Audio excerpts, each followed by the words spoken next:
ให้มันเหมือนบัตรเสถียรเนาะแต่ก็พอฟังได้นะครับ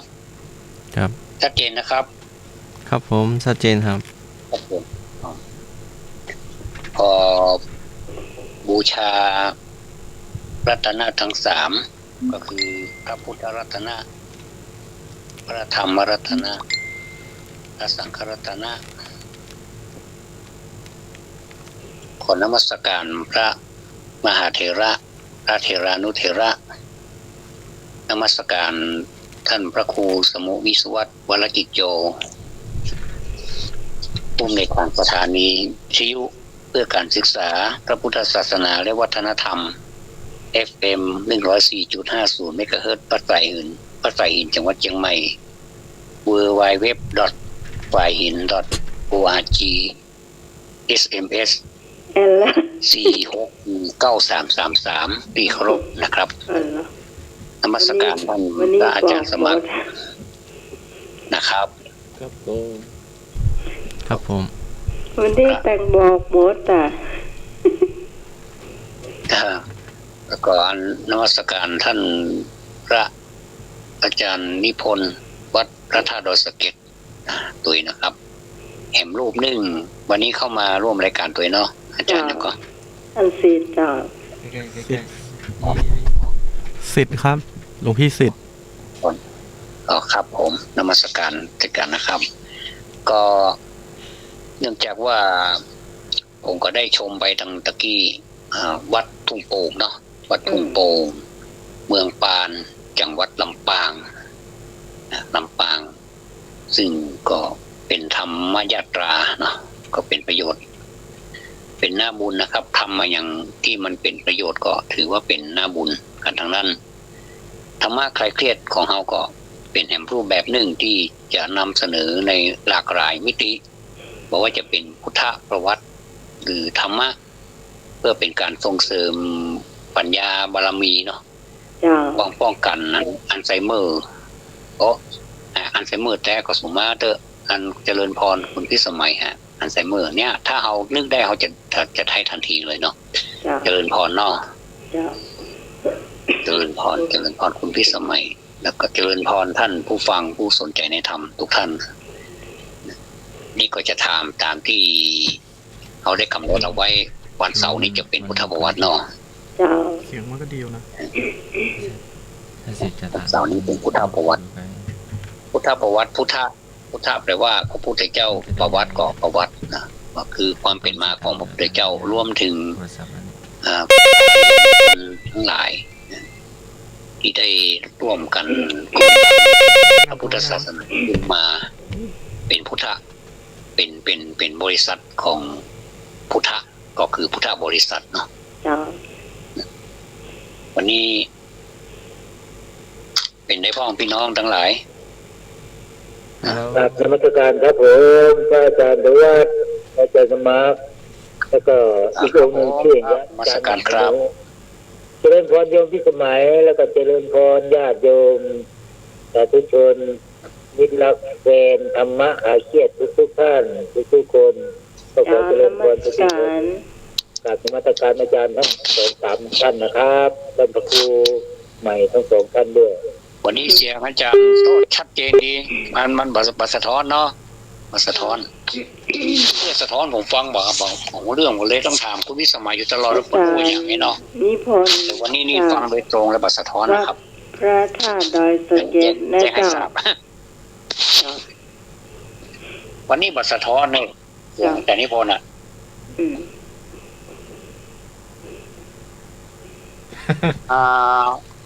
เนื่องจากว่าเวลามันคลาดเคลื่อนไปเอาก่อนเริ่มต้นเลยเนาะเพื่อ5 นาฬิกาเนาะวันนี้หมายเลขโทรศัพท์ใช้ได้2หมายเลขนะเจ้า053-226-058 052-010-462นะเจ้า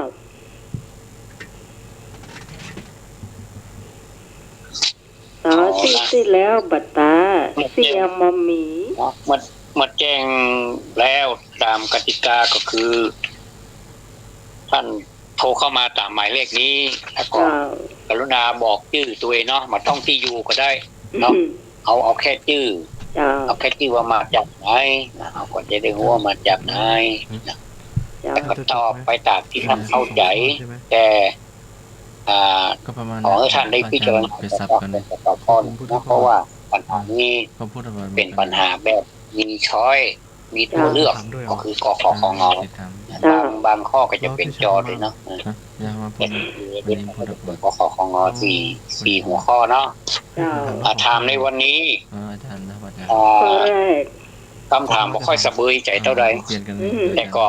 ก็เป็นคำถามที่อยู่ในพุทธประวัติเหมือนกันเนาะร่วมสมัยพุทธกาลอาจารย์ได้ยินครับอาจารย์ได้ยินชัดก็ครับผม ได้ยินชัดเจ้า ได้ยินชัดเนาะได้ยินชัด ถามว่าพระเทวทัตไม่ได้บรรลุมรรคผลเพราะสาเหตุใดวันนี้เราถามพระเทวทัตเนาะหลังจากที่ถามพระมหาเถระรูปอื่นมาองค์อื่นมานักแล้ววันนี้เอาพระเทวทัตไม่ได้บรรลุมรรคผลเพราะสาเหตุใดก็ถือตัวว่าเป็นกษัตริย์ขอถูกลาภสักการะครอบงำพอไม่ได้บวชดด้วยศรัทธางอมีปัญญาด้อยกว่าคนอื่นพระเทวทัตไม่ได้บรรลุมรรคผลเพราะสาเหตุใดก็ถือตัวว่าเป็นกษัตริย์ขอถูกลาภสักการะครอบงำพอไม่ได้บวชดด้วยศรัทธางอมีปัญญาด้อยกว่าคนอื่นขอเชิญท่านผู้สนใจเจ้าพี่น้องตอบมาได้เลยตามหมายเลขที่แจ้งไปเนอ สวัสดีเจ้า เจ้าดิจันน้องไหม แม่นวล จะไหว้สาท่านเสมอพระอาจารย์ท่านทวัตถ้าคุณเจ้าทุกลูกติดตามน้องใหม่นะจ๊ะเนาะ เจ้าท่านศีล เพื่อนๆทำมาใครเฟียทุกคนเลยนะเจ้า เจ้า แม่นอนตอบข้อคอควายนะเจ้า ออกควายเนาะ เจ้าสวัสดีเจ้า เจ้าโทรมาได้เลยเจ้าไปที่สองเจ้า รู้ไหม เจ้า ขอฝากขอไข่สักตัวเนาะ ขอไข่อาจารย์นิพนธ์ตอบขอไข่เนาะ ขอไข่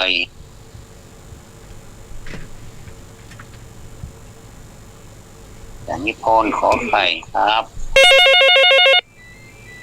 เอาละมาสองคนมาก ราบ สอง ไหว้ คน สาพระอาจารย์ท่านพระครูสมุวิชุวัตรวรกิจโยผู้อำนวยการสถานีเจ้ากราบไหว้สาท่านสมัครเจ้ากราบไหว้สาท่านทวัตเจ้า สวัสดีน้องไหม เจ้า สวัสดีธรรมะไทยเครียดทุกท่านอาจารย์พิพรตอบข้อขอไข่เจ้าลาบสักการะอาจารย์ เจ้ามีท่านศิษย์มี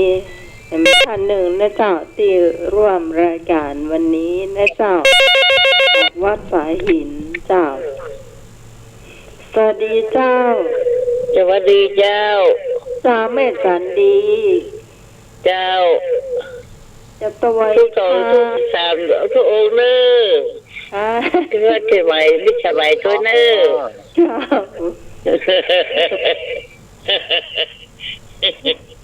เจ้าเอาควา เอา ยไหน คอควายเนอ เอาควาย เจ้า เจ้า ขอควายก็ เจ้า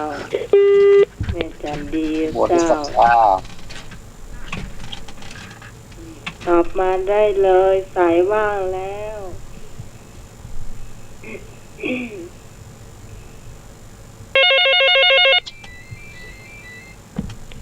สวัสดีครับ ไอ้นึกสมนึก ข้าวขอต้องข้อคอควายครับ เอาควาย ครับ ไม่ได้บวชด้วยศรัทธาอย่างนั้นนะครับ ไม่ได้ศรัทธาอ้าว มาสามละพระพรเนอขอบคุณ มาเนอะก็กำนันมาเนอะผู้ช่วยมาละ อาจารย์ตอบข้อไหนอาจารย์ตอบข้อไหน พี่มีอยู่ในใจแล้วท่านสมัคร ไม่มีอะไรแค่ถามแล้วเราต้องตอบไหม ษากันเสียงดังอ่ะ แล้ว ปรึก ตอบ ษา ในต กั อน นนี้ เสี ได้ ยง ไหม ดัง ได้เอาลุงพี่สิทธิ์จะตอบ หลวงพี่สิทธิ์ตอบข้อขอไข่เด้อ ครับ ครับผม พิสิทธิ์ก็ขอ อา ใคร จารย์ครับ เจ้า มาการท่านท่าน เอาใครบ้าง ท่านทวัฒน์ครับผม อือฮึ อาสมาครับ เจริญพรเจริญพร สวัสดีพี่สมัยนะครับ เจ้าท่านศิษย์ เสียงดีฟังชัดเนาะ อือฮึ เจ้า ครับสวัสดีธรรมะคาเกียรติทุกท่านครับ หอมมาช่วยลูก ชัดเจนด้วยโอ้ ขอไข่โกโอครับ โอ้นี่มาแปลกเอาคอไก่ว่ะ ครับ เจ้า ถือว่าเป็นลูกกษัตริย์หรอ เจ้าของครับ อืม ครับผมดีครับ เจ้า มาเนอะพายามมันได้ตอบมาเลย หลวงพี่สิทธิ์ตอบขอไข่ ท่านซีดตอบขอไข่ ครับนมัสการพระคุณเจ้าทุกรูปนะครับ เจ้า ไอ้บ่าวดอกแดงเจ้า ตอนขอไข่นั่นน้องไหมครับ ขอไข่นอก ครับครับขอบคุณครับ ไอ้ผู้กราบ ข สั อก การะ ไข่ ข เย อ อะ ง เล เรา ย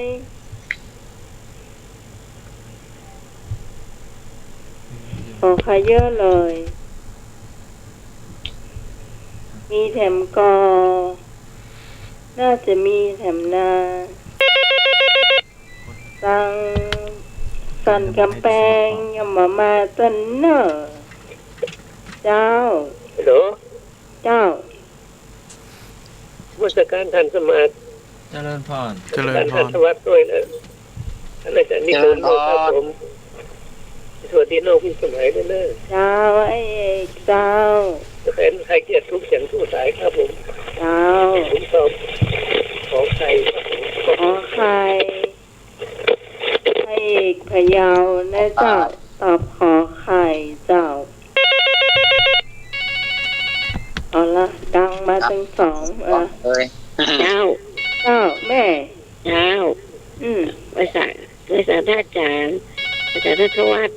อืม บริษัทท่านสมัคร เจริญพร และท่านนางกันองค์นึงก็ ท่านสิทธิ์ท่านสิทธิ์ ท่านศิษย์เจ้าไว้สาเจ้า เจริญพร อืม เจ้าได้ดีน้องใหม่เนอะ เจ้า วันนี้เป็นธรรมะใครเชื่อทุกคนเจ้า เอาตัวยันน่ะขอไข่อ่ะ ขอ ขอ ไข่ ไข่นอก เจ้า เจ้า ของนอกอ่ะ วันนี้เจ้า ผู้กราบสักการะขอบ เจ้า อันนี้สายจางไหนเอ่ยไหนเอ่ยไหนลองฟังดูก่อนจ่ายบาทองชัยคอควาย ขอควาย ไม่ได้บวชด้วยศรัทธา ไอ้บาทองชัยไม่อ่อนเนอะมาแล้วไอ้บ่าวทองชัยแม่อ่อนนะเจ้าตอนนี้ยังขาดสันกำแพงอยู่ไหน ตัวแทนลงมาเจ้า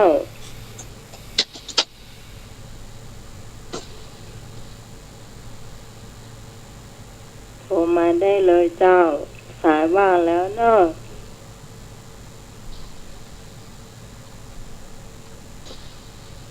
หมดแล้วเนาะ ทำไมจะตอบคอควายทำไมตอบคอควายเจ้า ขอควายจ้า เจ้า อ่า เจ้าสวัสดีเจ้า เจ้ากราบนมัสการท่านพระครูท่านอาจารย์ทั้งสามท่านนะเจ้า เจ้า น้องใหม่สวัสดีเจ้า เจ้าแม่ ปรีตอบข้อขอไข่เจ้า ขอไข่นอปลีเอามา เจ้า แล้ว จากสันกำแพงบ่อสร้าง เจ้า อ่านี่ เจ้าพระสุรีบ่อสร้างเจ้า อาจารย์สมัครยังไม่ได้ตอบเลย ตอบอันข้อนอหนู หน้าหนูเหรอ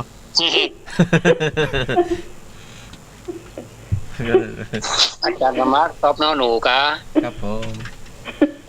ไปหาหลังวิหารรถไฟหินเนอร์นอนหนูนะ ไม่เห็นหนูวิ่งไปวิ่งมา ไม่เอาอย่างนอนหนูอย่างมอแมว ไปเปลี่ยนข้อมอแมวเนอะ ว้าวโมแมว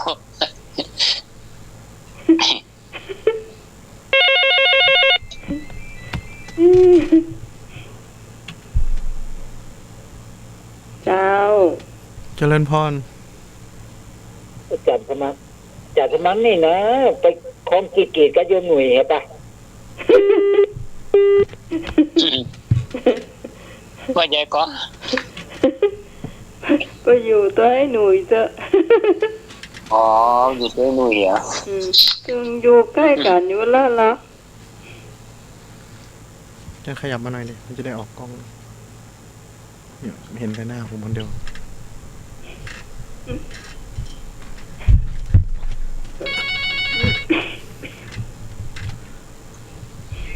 เจ้าสวัสดีเจ้า เจ้าคำว่าเจ้า เดี๋ยวเสียงมาใกล้ๆหน่อย ข้านดวัดเจ้า สมเติมพร หมายตัวนะเจ้า ไม่สมไม่ค่ะ เจ้า เจ้า และธรรมะใครเครียดทุกคนตัวนะเจ้า เจ้าไม่เอาข้อใด น้องแม่น้องนี่จงจะเอาของใครอะไร ขอใครเนาะ เจ้า เจ้า ออกไปอ้าวได้เลยเจริญพ เอา ร ใครได้เลยมาเดี๋ยวยกเว้นงองูต้องมีไผเอา ไม่มีใครเมียงมองหรอก เนาะ แล้วบอกแล้วตะเกียบจะสมัครตกลงเอามอแมวมันมามีมอแมวอ่ะ อะไรมา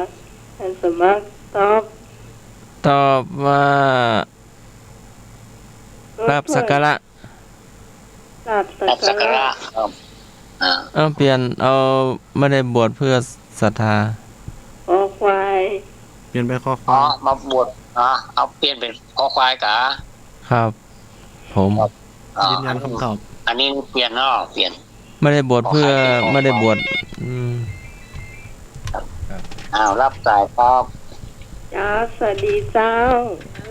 สวัสดีเจ้า เจ้า ถ้าเจ้าเอาพ่อขอควายเจ้า ขอควายไม่สมศรี เจ้า สาววันนี้มา นี่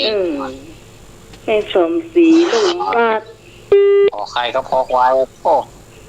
ติดมาด้วยกันติดแล้วเนาะแข่งกันมา ไม่ค่อยดัง บอกว่าเอามาได้ตัวยันเอามาได้ตัว ไม่ พ ต้อง ระ ไปหนักๆมาไว้ข้างบนเลย มันตีลังกาไม่ใช่รอบเบียร์ สวัสดีเจ้า เจ้าสวัสดีเจ้า โอ้พี่ตองสารปี เจ้านมัสการท่านอาจารย์ ท่านสมัครแล้วก็ท่านทวัดตัวนะเจ้า เจ้า เจ้าสวัสดีน้องใหม่ด้วยเนอะ เจ้า เจ้าแฟนๆทำมาคลายเครียดทุกๆคน เจ้าตอบข้อไหนดี เอาคอควาย เจ้า ควายเนาะ เจ้า ถ้าก่อนหัวเข่าอันแดงเหมือนกันหมดเด้อเนาะเอากดไปแจ้งหูคำต่อแล้วพอกดตอบไปเลยยะ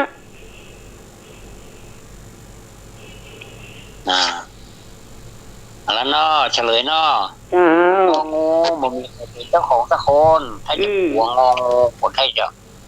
หัวอนาคอนด้าก็ เฉลยงองูนี่จบเลยนะ งูมีพิษเฉลยกอไก่ก็มีคนตอบขอไข่ก็มีเยอะขอควายก็มีจะนับรู้จะนับเลยขอควายขอไข่ก็นอแล้วก็งองูบ่มีใครตอบความจริงพระเทวทัตนี้พระเทวทัตนี้มีปัญญาเหมือนกันนะมีปัญญา แต่ว่าใช้ปัญญาเป็นทางที่ผิดเนาะเป็นวิชาทิฏฐิเนาะต่อมาถือว่าตัวเป็น ถือตัวว่าเป็นกษัตริย์ อันนี้ก็ยังบ่เข้าเป้าเนาะแล้วก็คอควายไม่ได้บวชที่ศรัทธาความจริงก็บวชที่ศรัทธานั่นแหละใหม่ๆแล้วเอาไปเอามาไปเกิดน้อยใจคิดว่าบ่มีภัยเลยที่จะนับถือเฮาก็เมื่อพิจารณาแล้วก็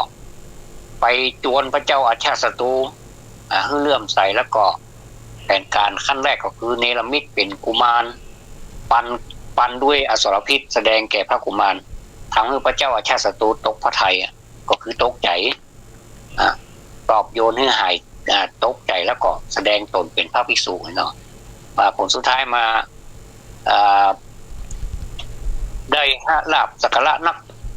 ระหว่างขอไข่กับคอควายขอไข่นี่มีแนวโน้มที่จะถูกและมันก็ถูกโดยเพราะถูกลาภสักการะครอบงำเป็นอันมาก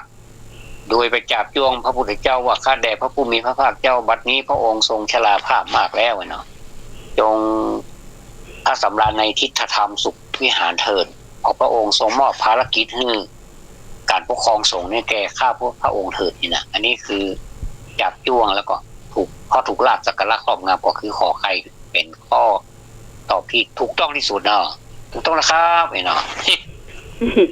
ขอไข่ก็มีอาจารย์นิพนธ์นิพนธ์พระศิษย์แล้วก็แม่บุญงาลีแล้วก็แม่สมเนาะอาจารย์สมัครกันย้ายลงมาคอควายพอต่อไปเปลี่ยนอาจารย์เขาว่าผมเดี๋ยวหลวงพี่สิทธิ์จะนำเสนอครับผม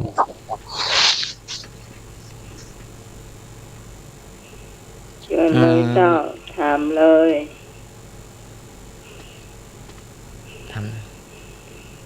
ถามได้เลยเจ้า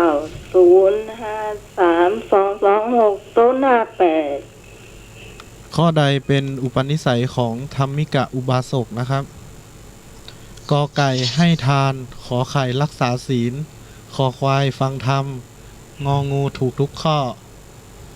ทวนซ้ำนะครับข้อใดเป็นอุปนิสัยของธรรมิกะอุบาสกกอไก่ให้ทานขอไข่รักษาศีลคอควายฟังธรรมงองูถูกทุกข้อชอบคนซ้ำหมูจากแค่ไหนธรรมิกะคนเนี้ยเจ้าน้องไหมเจ้าไปแล้วเนาะ อันนี้ก็มาหูจ้าเหมือนกันหูจ้าอันนี้แกสู้ตายเอาตอบถูกทุกข้อดีกว่านะทุกข้อเนาะแม่เอารวมหมดเนาะประถูกว่าเป็นอย่างเนาะจะขอบคุณคำถามจะได้เพิ่มความรู้เอาหมอมดง่ายดีจ้ะทีแรกไม่นอนคืดตอนที่ปัจจุบันไปได้จ้ะเป็นบวชด้วยแบบได้ศรัทธาเนาะข้อตะกี้เจ้าไม่นวลเนาะเจ้าเอารวมเอาข้าวผัดรวมเอางองูถูกทุกข้อ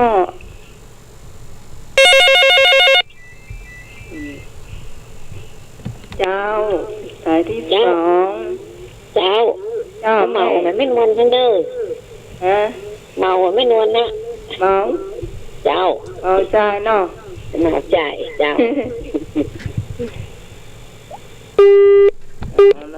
2ท่านผ่านเมา3เจ้าว่าใดเมายังเบื่อหน้าปะเต้าก็เต้าตัวกันนะเต้าก็เต้าตัวกันนะแม่จันดีเจ้าสายที่4เอาละเอามาใส่ก่อนนะเจ้าสวัสดีเจ้าสมตอนไหนเจ้าแม่ก็เอาข้องงูนั่นนึงงูห้อยกันเป็นทุกปะนะ เจ้า โอเค เจ้า มาสายนี้มาสายนี้ค่ะเจ้าเจ้า ก็เลยก็เอาไปเปิ้นเนอ เจ้างองู เจ้า โอ้มากับเป็นหมู่ดิวขึ้นหาดวะ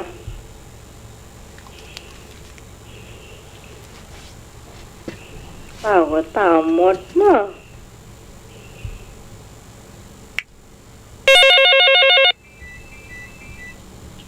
เจ้า เดี๋ยวถามก่อนเจ้าภาพนี้หน้าตักเท่าใดนะ ฮะ เจ้าภาพนี้หน้าตักเท่าใดมีกี่บาท โอ้โห แจกกันคนละสาวเนี่ยงองูอ่ะเนาะ อืม เดี๋ยวพี่สมัยตอบงองูเดี๋ยวเจ้าภาพจ่ายคนสาวก็แล้วกันเนาะ โอ้เดี๋ยวจะเอาไม้หีบไปฮื้อ โอ้หมาล่ากินแล้วบ่มาก ไม้หีบก็ตักก็ตัก มีสายมาสวัสดีครับ จอยนุ่ม เบาตุ๊บเปิ้ลเนาะ เมาเตะเปิ้ลนะเนาะอืม เบาตุ๊บเปิ้ล เจ้า เจ้าอ้ายมีสายมาเนอะ เจ้าเจ้า เจ้าพี่คำตอบข้ององูเจ้า ที่ว่าก็งองูเหมือนกันเมามาเลยพี่ตะขี้แก้ตัว รับสายที่มาก่อนเนอะเจริญพร เจ้ารอบนี้เหมาเจ้าเหมา เมา เจ้า ต้องสลับปี พี่สาวตรง เจ้า เจ้าสวัสดีเจ้า ครับแบบหมอนะครับ เอาเนาะเจ้า ให้หนุ่ย แบบความเอานะก็คิดอ่ะครับ เจ้า เจ้าอ้าย เอา เจ้ากราบนมัสการท่านสมัครเจ้า เจอ มาก รา แล้ว บนมัส เนาะ การท่านทวัตเจ้า สวัสดีปีใหม่เจนะเจ้า เอาน้องต้นฝ่าย เจ้าน้องขอตอบข้ององู งองูงองูตาใสเมียงเมียงนะ งองูน้องต้นฝ้ายตอบงองู ไป ครับผม เยอะ วันนี้พระอาจารย์ครูว่าไม่มีเพลงเนาะ ไม่มี ยังไงก็ไม่มีคานแล้ว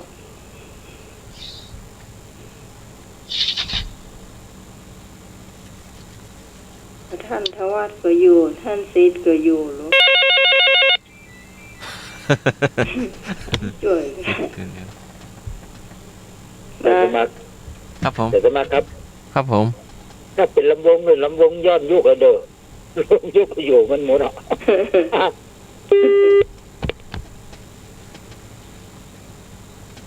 มีเทมก็คนที่จะตอบเหรอไอ้บาทดอกแดงเหรอเข้ามาเลย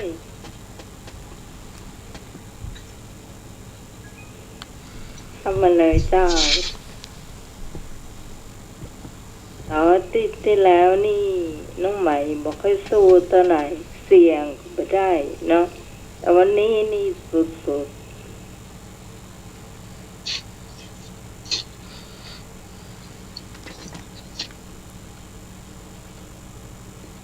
มีเทมก็เจ้าถ้ามีจะได้เฉลยนะเจ้า ยากเกินไปเหรอ อืม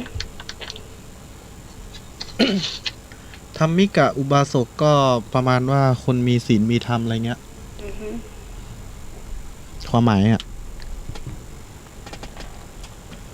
ไม่เคยได้ยิน ทวน ชื่อนะ ทวนคำถามนะครับ ข้อใดเป็นอุปนิสัยของธรรมิกะอุบาสก อืม ข้อกอให้ทาน ข้อขอรักษาศีล ข้อคอฟังธรรม ข้องอถูกทุกข้อ มันก็น่าจะเป็นข้องอ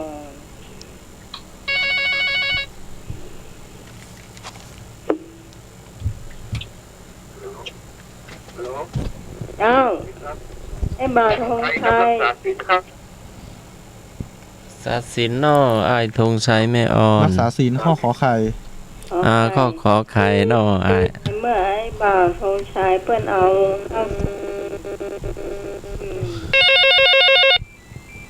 จะเอา พี่ไหม ขอไก่ น้องย้ายสำเนาบ้านน้องขอย้ายไปอยู่ขอไข่ ขอไข่กะพี่ จะเอา พี่อันจะตอบกอไก่ เจ้าวันที่เจ้า เจ้า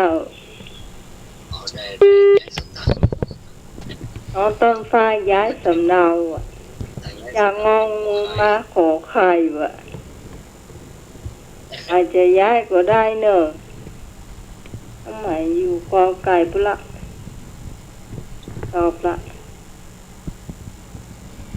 อยู่นี่เขาก็บอกเกิดได้ยินนะ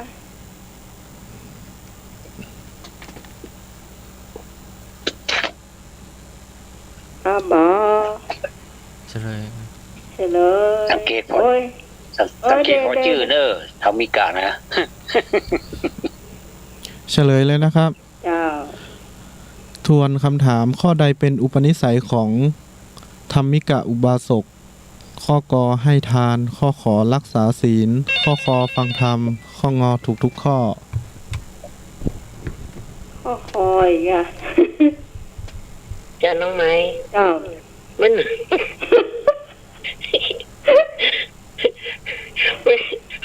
ไม่เนื่นของเนี่ยย้ายมาฟังธรรมด้วยเจ้า ข้อควายมันล่างถูกอ่ะทำไม่ ขอบ กา คุณท่านทวัตคนบอกว่าให้ฟังเจอ ฟัง เลย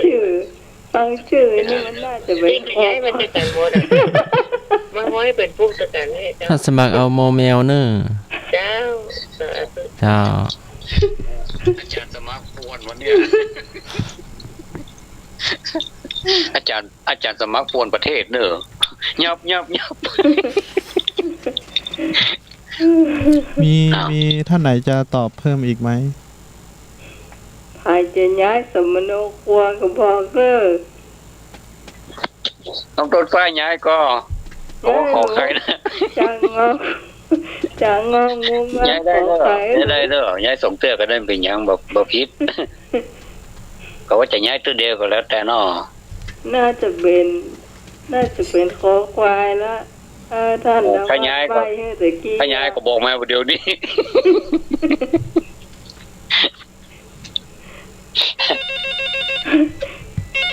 อ้าว เอาเปรียบก็อย่าเอาหมูบาลีเนี่ยเนาะ ครับ เจ้า ง่ายประการนั้นเป็นร่างสังหรณ์มาฟังธรรมดีกว่า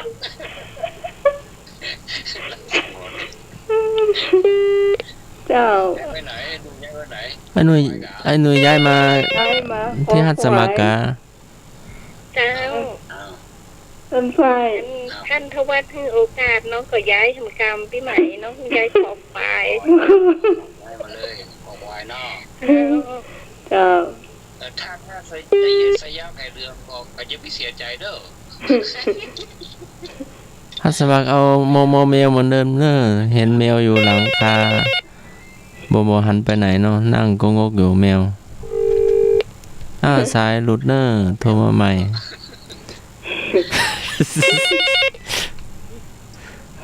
ฮัลโหลเจริญพร ย้ายกันหมดก็ดีเหมือนกันแหละเดี๋ยวตัวเจ้าตัวเดียวก็ได้ ถ้าหันแมวนะหน้าหมายก็แมว อาจารย์ ก็นั่งอยู่บนหลังคาเนาะ ฮะ แมว ฟังกัน เจ้า สามมันนั่งฟัง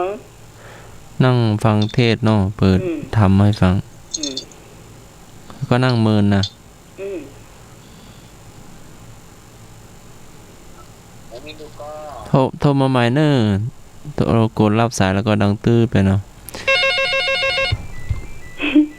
วันนี้ก็ถ้าจะย้า มัน ย ง่ายก็ง่ายทุกคนน่ะกะ มันย้าย ย้ายไปทางกับแม่หรือว่าย้าย อยู่คนเดียวกับกบผีกันแล้ว โอ้ไล่ใบเนาะย้ายเบย อยู่ เนาะ คนเดียวกับกบผีกันแล้ว ก็ผิด แค่แบบฟังธรรมดีกว่าไป เจ้า เรามันเนาะ แม่ฉันดีเจ้า เจ้า เจ้า แต่ว่าอยู่คนเดียวโยม เดี๋ยวอยู่กับตู้อยู่หรอ ฮ เจ้า มีเทมก็มีอยู่ ตัวมาใหม่เนอะแม่052010462 226 058 เจ้ามาละ จ้ายายจันดีย้ายถึงมโนครัวแต่พี่พรมาย้ายนะอยู่ที่เก่าดีกว่าเจ้า เจ้า เจ้าหน้าที่ย้ายนี่อิดขนาดเนาะย้ายกันนะ หายใจอีทนะอีทกับท่านทวัดเนี่ยดูว่า โยมไหม เจ้าง องูเหลือกี่คนเนี่ยประเดี๋ยวนี้ ว่าย้ายไป ถึง ประตู ถึง เชียง จะ แล้ว ย้าย ค่ะ อะอยู่ก็โยมพรมาไหนอ่ะโยมพรตกต่ออ่ะ เจ้า ถึงออกไปไหนอ่ะ ย้ายเว้ยเนาะดิจดบ่ตันเนาะว่าเป็นหยังเขารับสายตัวเนาะ เจ้า พี่สิทธิ์ก็เตรียมคำถามเตรียม มา เฉลยเนาะ เลย เฉลยเลยดอ ข้อใดเป็นอุปนิสัยของธรรมิกะอุบาสก ข้อกอให้ทาน ข้อขอรักษาศีล ข้อคอฟังธรรม ข้องอถูกทุกข้อนะครับ เฉลยก็งองูครับ ทั้งกอไก่ขอไข่และคอควายเป็นทั้ง3คุณสมบัติของธรรมิกะอุบาสก เก่งใช่ป่ะ สาธุสาธุ มีถูกกี่คน ตากัน ก็ ย้าย ย้ายไปทางด่วนเนาะ อันนี้ยัง มาก็จดไม่ทันเนาะ นี่ต้อง รับสาย โทษท่านทวัดละ 2 เครื่องเนาะ ไปจูบนย้ายหาล่ะเอาเอา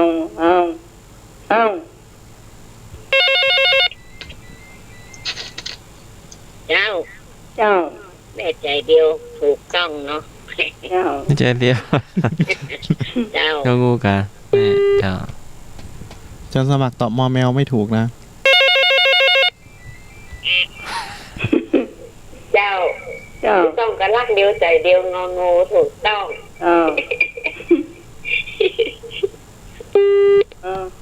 ต่อไป เป็นท่านทวัดถาม ไม่ทันว่าครับมีสายมาอยู่ เจ้า ลูกปัดเปลี่ยนล็อกครับ ฮะ ครับเดี๋ยวจะเดี๋ยวงองู ที่ ครับ เจ้าโทษท่านท ถู วั ก ด ทุกข้อก็ถูกทุกข้อ มันก็น่าจะถูกทุกข้อน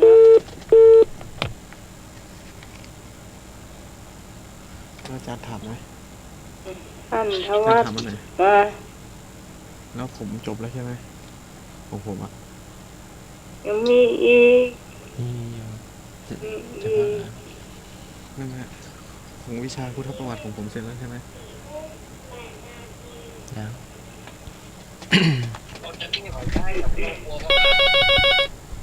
ท่านทวัด พอย้ายไปห้างจดเปล่าทันครับผม เจ้า เจ้า ไม่สูงกับวันย้ายเด้ออยู่ข้างงองูตามเดิมนะ จ้า ใจเดียวเด้อ นี่ เจ้า ดีเลยเจ้า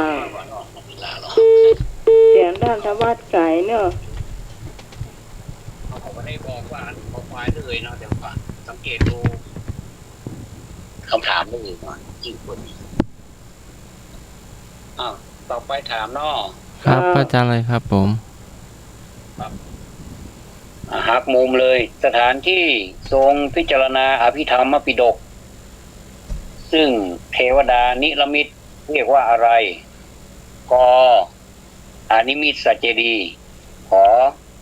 รัตนคราชเจดีย์พอรัตนจงกรมเจดีย์งอบริโภคเจดีย์จอถูกทุกข้อ มีจอด้วย สถานที่ทรงพิจารณาอภิธรรมปิฎกที่เทวดานิรมิตเรียกว่าอะไรอนิมิตสเจดีย์ขอรัตนคราชเจดีย์ พอรัตนจงกรมเจดีย์งอบริโภคเจดีย์และก็จอถูกทุกข้อ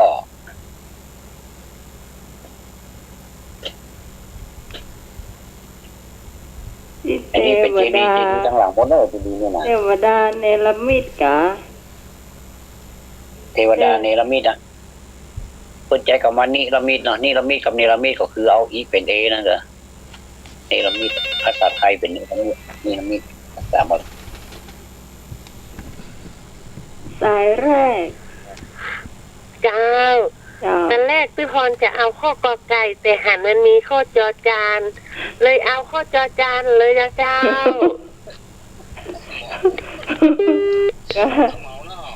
เมาอ่ะอันตอนนี้พี่พรหลอบเมาเจ้า มาเจอครับ เจ้า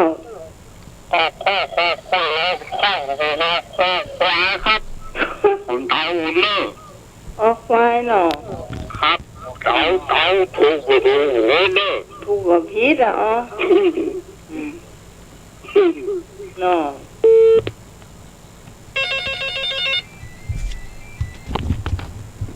เจ้า น้องหมาย เจ้า เอาข้อขอไข่หนึ่งจ้า ขอไข่ เจ้า พระสุรีบ่อสร้าง ขอไข่ไปต่อไปเจ้า โอ้ เจ้า เอาจอใจเดียวนะครับ ฮะ จอจาน จอจาน ผมเองครับผม เอกพยาว ทวีค จอจานวะ รัตนคราชเจดีย์ เต็มกาตา เจ้าน้องตอบกอไก่ กอไก่ ใช่อันนี้มีดส น้อง ตูดี ต้นฝ้าย เดี๋ยวให้เขาโทร ต้น ทาง ฟ้าวอืม แล้วตอบคุณยังนะเจ้า ก่อนน้ำมัน นี่ถ้าได้แปลให้ฟังกันเนาะจีดีนั่นคือนั่นจีดีนั่นคือนั่นเนี่ย ลืมได้ไหม ครับ เจ้า ค่อยๆนะ เจ้า เจ้า ต้องเอาข้อจอจานตัวอันพี่พรเนอ เจ้า เจ้า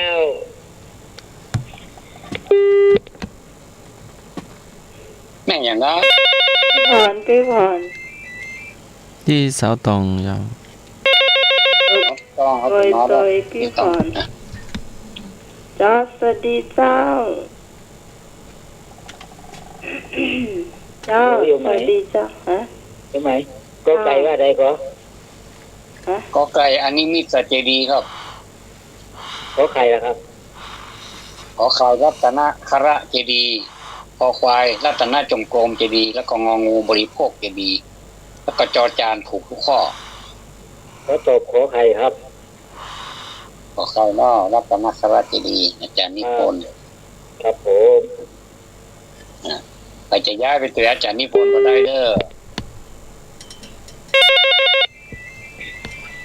ย้ายสัมมโนโคได้เด้อ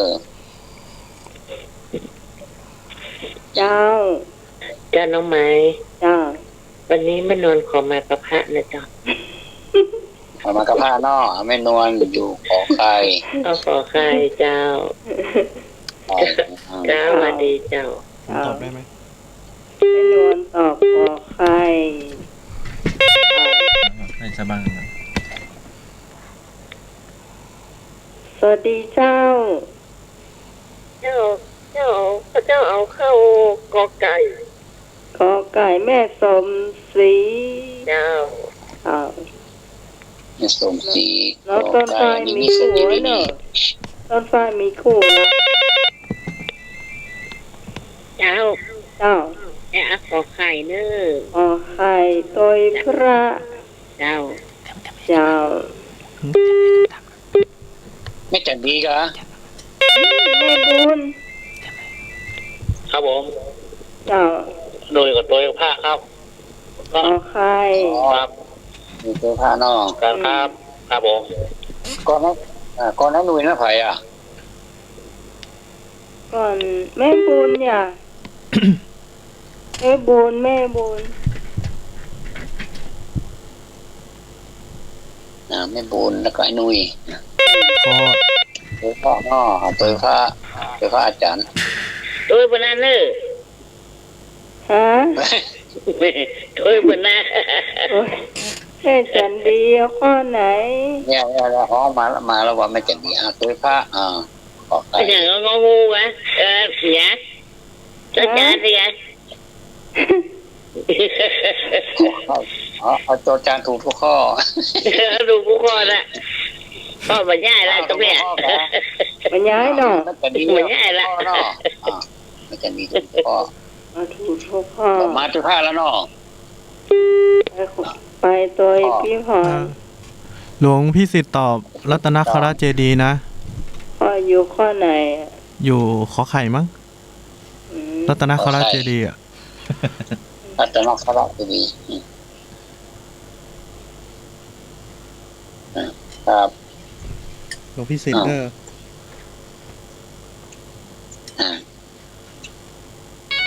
ข้อนี้ก็ยากอยู่เจ้า ค่อนข้างยาก อ่ะเจ้าสวัสดีเจ้า เลยจ้า เจ้า นี่ก็ตอบว่าขอใครเลย เจ้าไม่สมสมไม่ค่ะหางดง นี่ตัวแทนจะหางดงนะเจ้า มาหน่อยบ่าวธงชัยแม่อ่อนเนอะ เสียงเขาผมไม่ มีเทมก่อนที่จะตอบเจ้า คำถามได้แล้วอาจารย์ถามได้แล้ว 10 ปีมันครั้งถามมา 10 ปีอะไรนั่นปีนี้ผมมาตั้งหลายครั้งแล้วแค่มาดูเฉยๆนะ มีเทมก่อ ข้อน นี้ถ้าข้อดีนะถ้าได้ศึกษาเกี่ยวกับการที่พระพุทธเจ้าสำเร็จเป็นพระพุทธเจ้าใหม่ๆคือเสว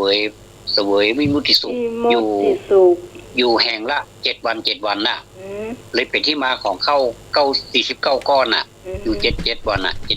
7 ปีอ่ะ อืม สัตตมหาสถาน 49อ่ะสตามหาสถานะถ้าแปลได้นี่จะแปลถูกเนาะจะตอบถูกนะถ้าแปลได้จะตอบถูก ไม่ตัวนี้มัน ถ้าได้อ่านนี่จะตอบถูกเจ็ดแห่งกันเนาะ เจ้า ฟังเนาะอันนี้ใบให้ฟังเนาะมีสถานที่อย่างฟังเนี่ย ขอใครครับ ขอใครชั่วเนาะ เอามา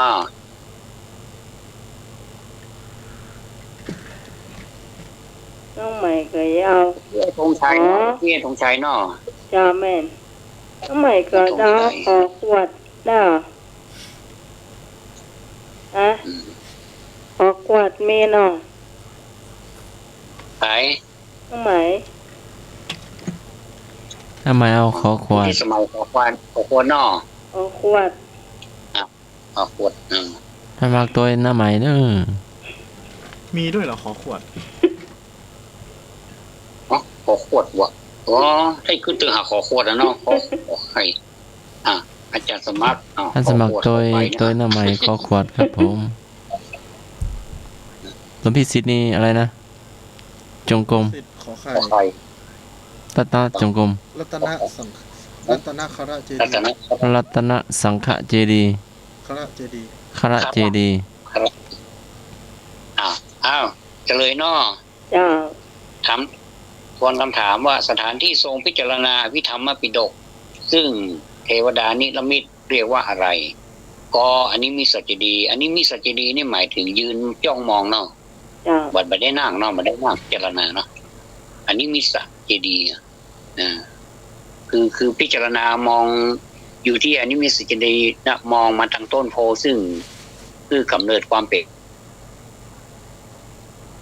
พระพุทธเจ้าเป็นการแสดงเหมือนกับว่าแสดงความกตัญญูกตเวทีด้วยเนาะว่าต้นโพนี่เป็นที่ตรัสรู้เนาะอันนี้เรียกว่าอันนี้มีสติดียืนจ้องมอง7 วันเนาะ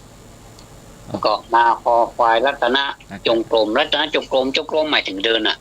บัดได้นั่งพิจารณาเนาะ แล้วเขาถามนี่เขาเรียกว่าสถานที่ทรงพิจารณาเนาะนั่งพิจารณา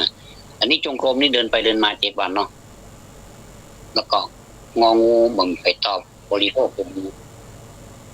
ตอบจอจานก็แสดงว่าบัจจัยถูกทุกข้อเนาะมันยังมีเรือข้อเดียวคือขอไข่นะรัตนะข้าราชดีรัตนะข้าราชดีรัตนะหมายถึงแก้วเนาะข้าราชหมายถึงเรือนเนาะก็คือเป็นเรือนแก้วเนาะเรือนแก้วที่นั่งพิจารณาพระอภิธรรมปิฎกว่าโอ้อภิธรรมนี่ยากเหลือเกินที่คนจะรู้นี่นะใหญ่ๆหนึ่งนั่งพิจารณา7 วันเนาะก็คำตอบที่ถูกก็คือขอไข่เนาะรัตนะข้าราชดีรัตนะคือแก้วข้าราชคือเรือนแก้วเนาะก็มีอยู่หลายท่านมาอ่านแล้วเนาะแต่มันเสียเวลาเนาะขอใครถูกต้องที่สุดเนาะเรียนเห็นท่านสิถามเจ้า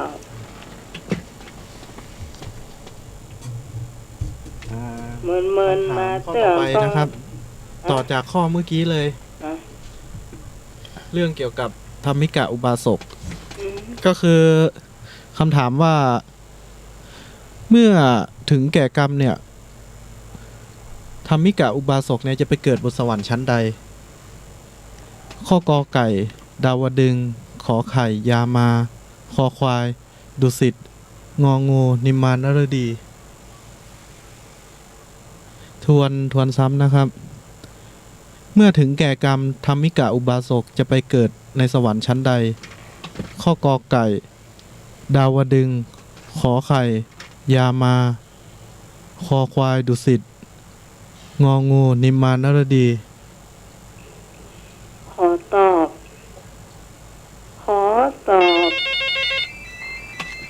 บดูกอไก่อะดาวดึงส์เจ้าพี่พรตอบข้อกอไก่ดาวดึงส์เจ้ามาตรงกันเลยพี่พรดาวดึงส์เจ้าเพราะว่าตะกี้ได้ยินคำเฉลยเจ้ากอไก่โกโก้ครับ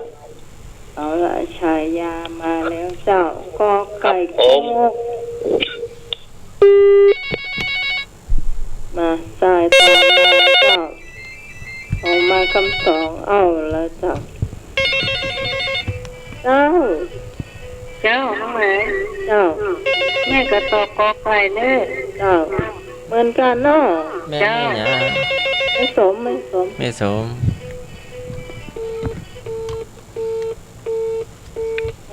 ต่อไป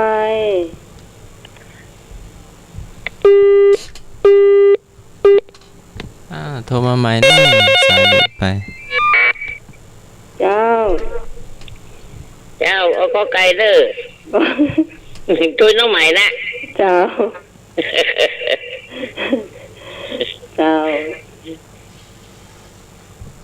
กอไก่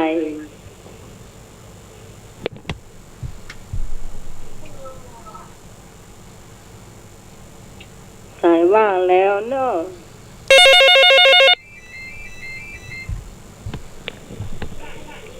น้องเหมยเจ้าบริกอกอไก่ตุเปิ้ลเนอร์กอไก่เตยเปิ้ลเจ้าสุรีบ่อสร้างนะเจ้าผู้เจ้าขอตอบงองูกันแล้วกันงองูนี่เนอะงองูนิมานโอ้ถึงสุดเลยนะสวัสดีครับเจ้าถ้าอาจารย์นี่พอรองงองูนะครับผมจะว่าพระอาจารย์นี่ผมโตคุณเวทสมัยนะครับขอไก่จะว่าพระอาจารย์นี่ผม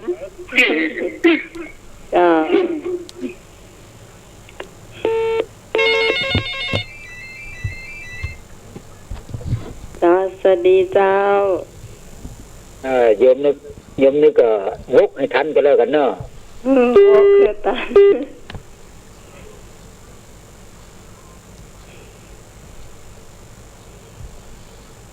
สายว่างแล้วเนอะ เจ้า จ้าน้องไม้ เจ้าแม่ มันนอนจะตัวไม่กันดีเนอะ จ้า เจ้า ก็ไก่มันก็จ้า ก็ไก่ จ้าสวัสดีจ้า เจ้า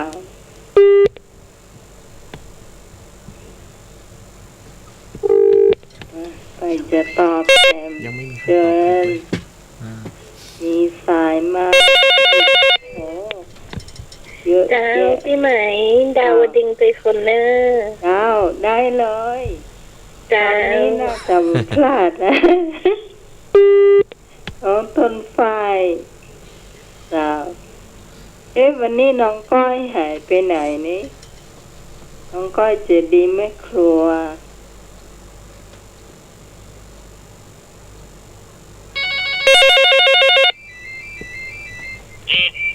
เจ้า เอาก็ไก่ไปน้องหมายนะเนอะ พี่ตอง เจ้า เจ้าได้เลยสวัสดีเจ้า เอางองูเข้าไปเปิดครับ โอ้โห คุณตะปีครับ ให้บ่าวธงชัย ครับ เจ้า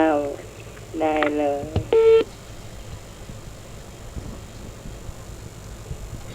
โอ้ม่วนเนาะ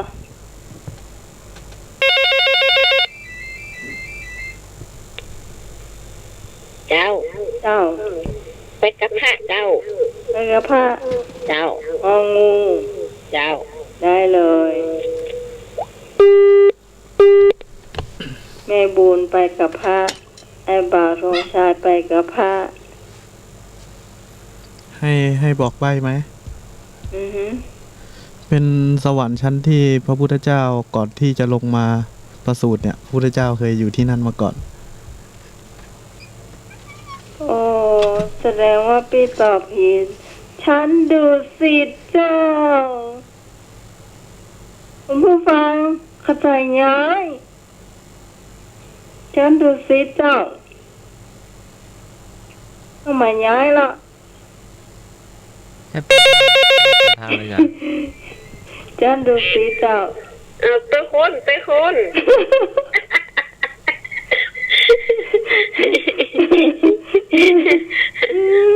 เอาเตะคนคอควายเนี่ย ฉันดูสิเจ้าเอาบอกใบยี่นะจะหูเลยอ่ะมาอาศัย ตรงไหน เอาเจ้า ไหนตะคนเนอะ เจ้า ก็มีนะ เจ้า กันอยู่เนอะ ตันอยู่ เจ้าขอบ มา คุณ มา เจ้า เกือบปลาเพื่อนไปเต่าอ๋อ พี่พรย้ายตะคนเนอะคอควายนะ เปลี่ยนกันหมดเลยเหรอ คือย้ายกลางอากาศ ที่เป็นฮือทานทักษาศีลเนาะ อ้าว เจ้า เขาย้ายหมดแล้วเขาก็ย้ายหมดเหมือนกันเนาะจากงองูเป็นนู่นนะดุสิตเหมือนกันนะโยม ฮะ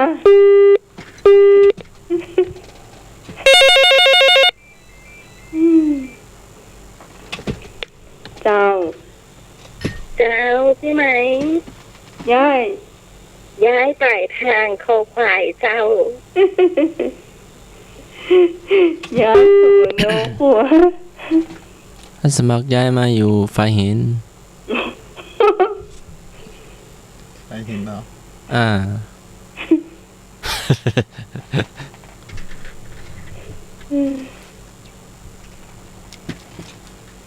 ยังอยู่ข้างอยู่แล้วเนี่ย เรารับสาย ไปไหน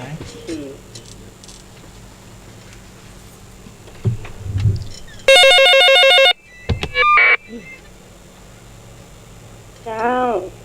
ขอประท้วงท่านประธานเพิ่งหน่อยเถอะทีหลังเนี่ยไปเยี่ยมไต่เขาหูกะ นี่เขาย้ายหมดกว่า ประท้วง มีผู้ประท้วง ประ ใช้ ท้ว สิท ง ธิ์พาดพิง โอ้ ดีเหรอ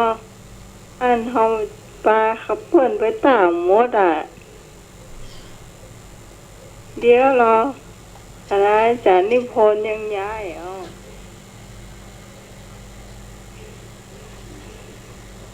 เห็นก็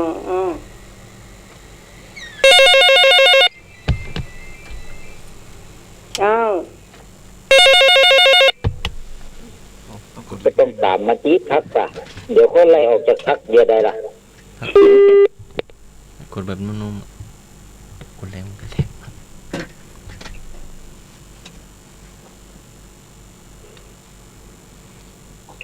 มาพยย้ายต่อเจ้า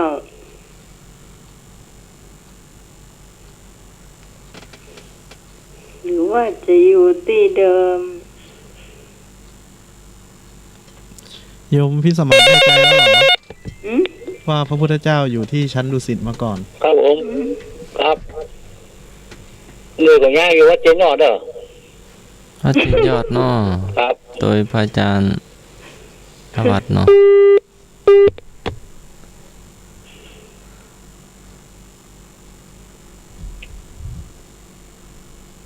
พระอาจารย์ธวัฒน์เอาข้อไหนครับผม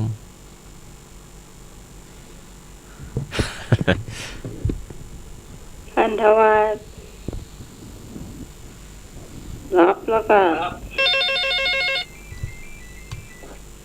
ดูซิอยู่ก็อยู่ข้อไหนอ่ะ เนี่ยไปตัวน้องใหม่น่ะจ้ะ แม่จันหาตัวหน้าไม้ แม่จันดี แม่จันดีตัวหน้าไม้ ชั้นดุสิตอยู่คอควายครับ แม่น ก็มากันย่าไปวัดยังกวงบ่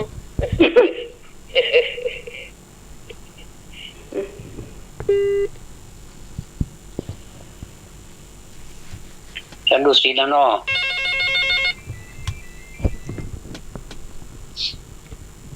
พันธวัฒน์ก็เอาฉันดูสิทธิ์ ฮัลโหล น้องใหม่ เจ้า ไม่กันดีไงไม่นอนเป็นไงอ่ะ กลัวโดดเดียวได้ว่ะ จ้ะ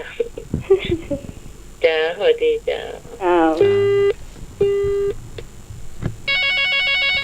เจ้าโอ้โหตอบแบบถล่มทลายนะเนี่ย คนไหน อ้าว ไอ้ตัวน้องใหม่เนี่ย คอควายนอก มาหนูว่า แม่บัวเขียว เจ้า เจ้าไม่ห้อยเงินดอยสะเก็ตเนี่ย เอ้ยเมื่อเดียวอย่างไม่ได้เสียงดีเนี่ย ก็น่านะ นี่เสียงอะไรวันแล้วนี่ ไม่แดงไป เป็นดา สิ จ้า จีละมา ลู ลู ก ก เจ้า ลูกวันสีสะเกตมาแล้ว เจ้าสวัสดีเจ้า น่าจะฟังอยู่นะ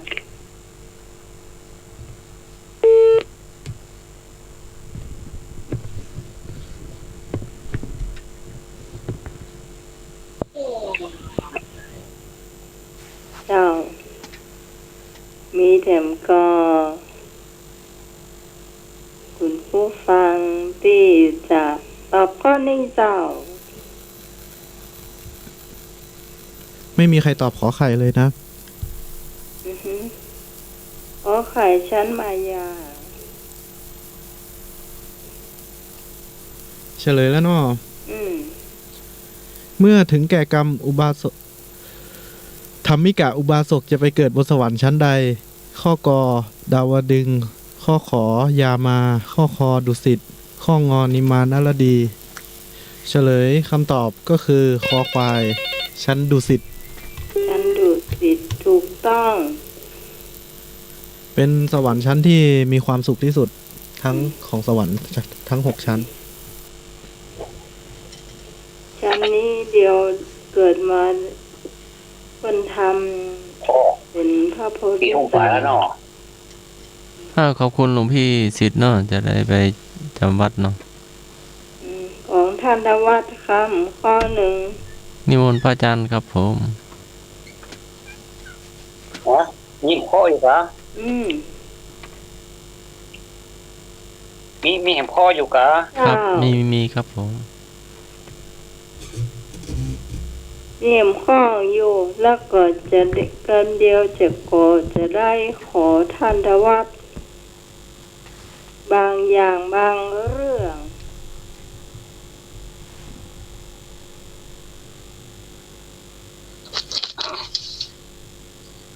โดยธรรมาธิฐานพยามารคืออะไร โดยธรรมาธิฐานพยามารคืออะไรกกามตัณหาขอกามราคะพอวัตถุกรรม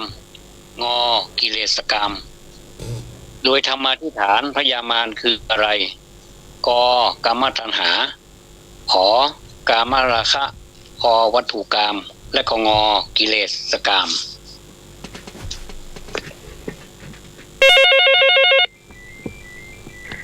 แต่แรกเจ้า เจ้าพี่ฮอนตอบข้ององูเจ้ากิเลสกามเจ้า ก็ กิเลส แล้ว เจ้า กิเลสกรรม เจ้า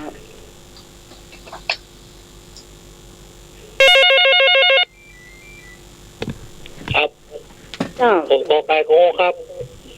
ก็ไก่ก็งอ ครับ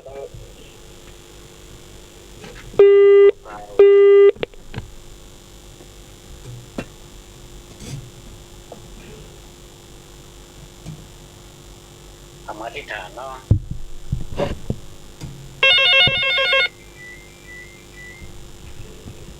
อันนี้ถ้าจะให้น้องใหม่แปลเนี่ย เจ้า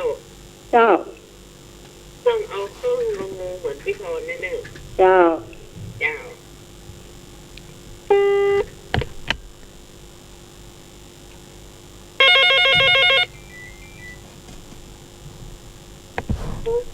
เจ้า ต้องเอาข้อขอไข่เลยเจ้า พัสุรี เจ้า ขอไข่นอ เจ้า เจ้า ไป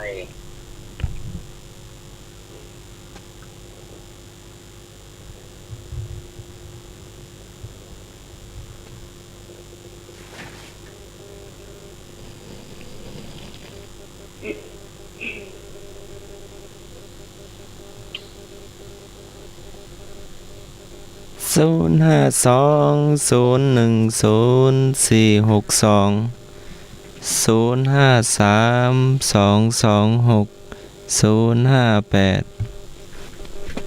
ไม่ไว้ใจโอ้ชัก จะเอาไม้ ว่าแต่ครับ เจ้า จะ เอามันนี่นะรอข้อควายเลี้ยงขึ้นไปเลย อืม นี่มาโคตรค่อยนอก เอามาโคก ไปเนาะ ขออืมมาโคกพุ่มแล้วมันหลอดเนาะ แล้วมันหลอดเสียโอ้โหหลอดทุกจะมันเด้อ สั่งมันเตอเนาะนายหน่วยเอากอไก่เนี่ยก็มากิเลสเนี่ยไม่ใช่เนี่ยกามะ กามตัณหาก ามตัณหา กามตัณหาเนี่ยมันก็ยังแบบปนเตือนนายหน่วยนะ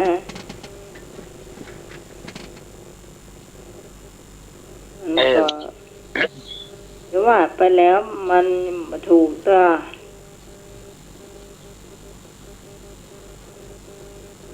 ตอบมันได้เลยเจ้า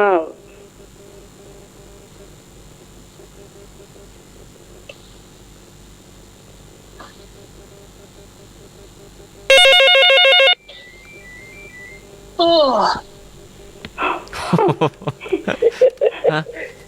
เจ้าเอาขอควายสวยอันหนึ่ง โอ้ตาย ตกไปเนาะ เจ้า แม่สมศรี เอาแม่สมศรีมาแล้ว สมศรีคอควาย อ้าวแต่หาว่า น้าใหม่หรือว่าใครหาว โอ้อันทว่าตัว อ๋อ ก็รู้ว่าน้าใหม่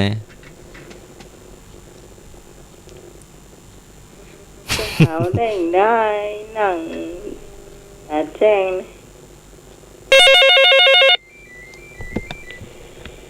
มีสายมาเนอะ เจ้า อ้าว อ งูเนื้อง องู เจ้า เจ้า ยายบุญเนาะ เจ้า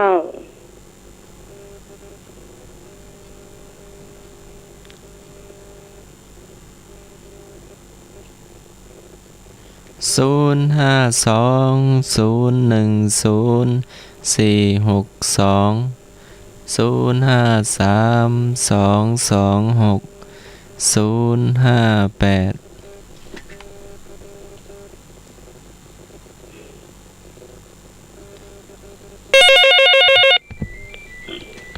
เจ้าน้องตอบงองู นอนต้นไฟ เจ้า เจ้า เนาะงองู งองูแต่ใส่เมียงเมียง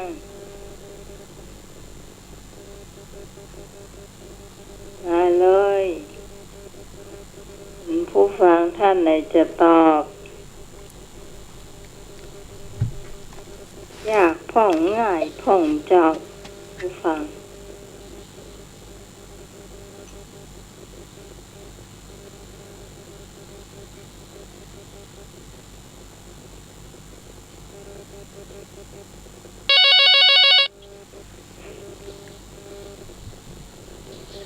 เจ้า เจ้าแล้ว เจ้าไม่สม เอาข้ององูนั้นนะเจ้า เอางองูเหมือนกัน ไม่สม เจ้า เจ้า สมงองูกิเลสกาม อืม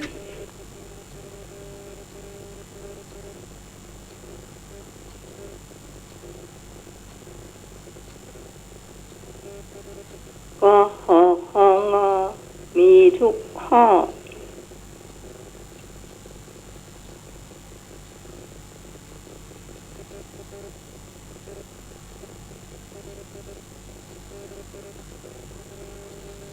อันทวัต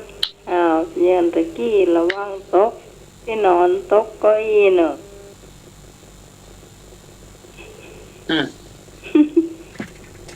ปอกผีตรงบุญเนาะ อืม ท่านพูดตอบ ท่านสังเกตพอเนอร์กามตัณหากามราคะวัตถุกรรมกิเลสกรรมเนาะอันใดที่มันว่าโดยธรรมมาได้ยกบุคคลนะ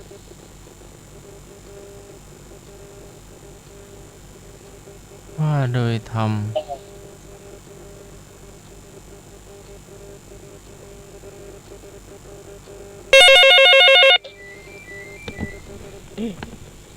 ฮัลโหล ครับอาจารย์ธรรมครับตอบคอควายครับ วัดตุกามครับ วัตถุกรรม จานิพนธ์ครับ โดยพระอาจารย์นิพนธ์เนอ วัตถุกรรมตัวไอ้นึกอะ ไอ้นึกนำกะ ไอ้นึกตอบ ตัวไอ้นึกเด้อวัตถุกรรม ล้มหยุดมันมั่วลูก อืม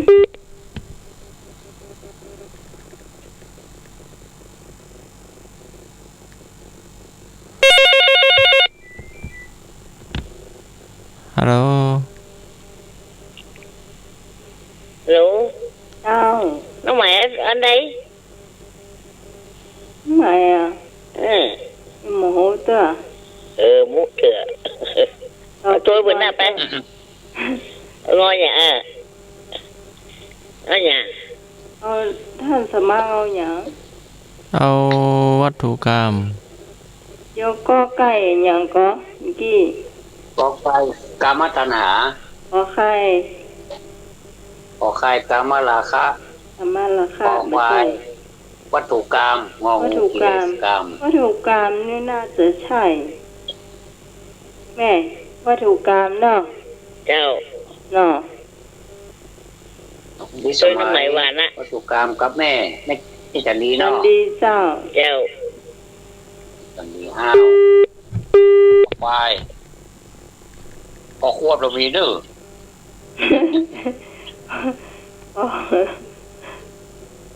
ถ้าสมัครย้ายมางองู งู งองูนี่อย่างพระอาจารย์ กิเลสกรรมครับ กรรม แต่คำถามว่าอะไรนะครับอาจารย์ ต้องถามว่าโดยธรรมาธิฐานพยามารคืออะไร โดยธรรมาธิฐาน ครับ พยามารคืออะไร อ่า ก็มาข้อคอกับข้องอเนี่ย ข้อคอกับข้องอ เอาป้าฝ้ายทำหมอต้องสองป่ะ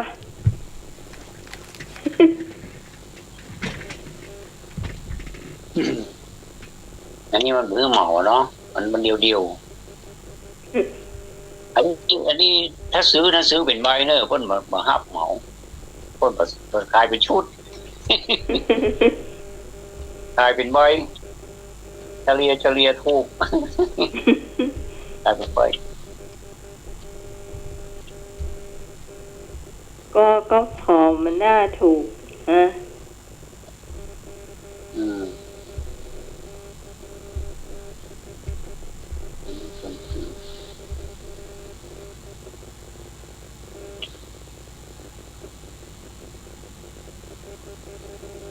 ข้อนี้นี่รู้สึกมียากเหมือนกันเนาะ ยากอ่ะ เนี่ยครับถ้าเอาผ่านข้อยากๆนี่นะข้อง่ายๆมันนั่นนี่ก็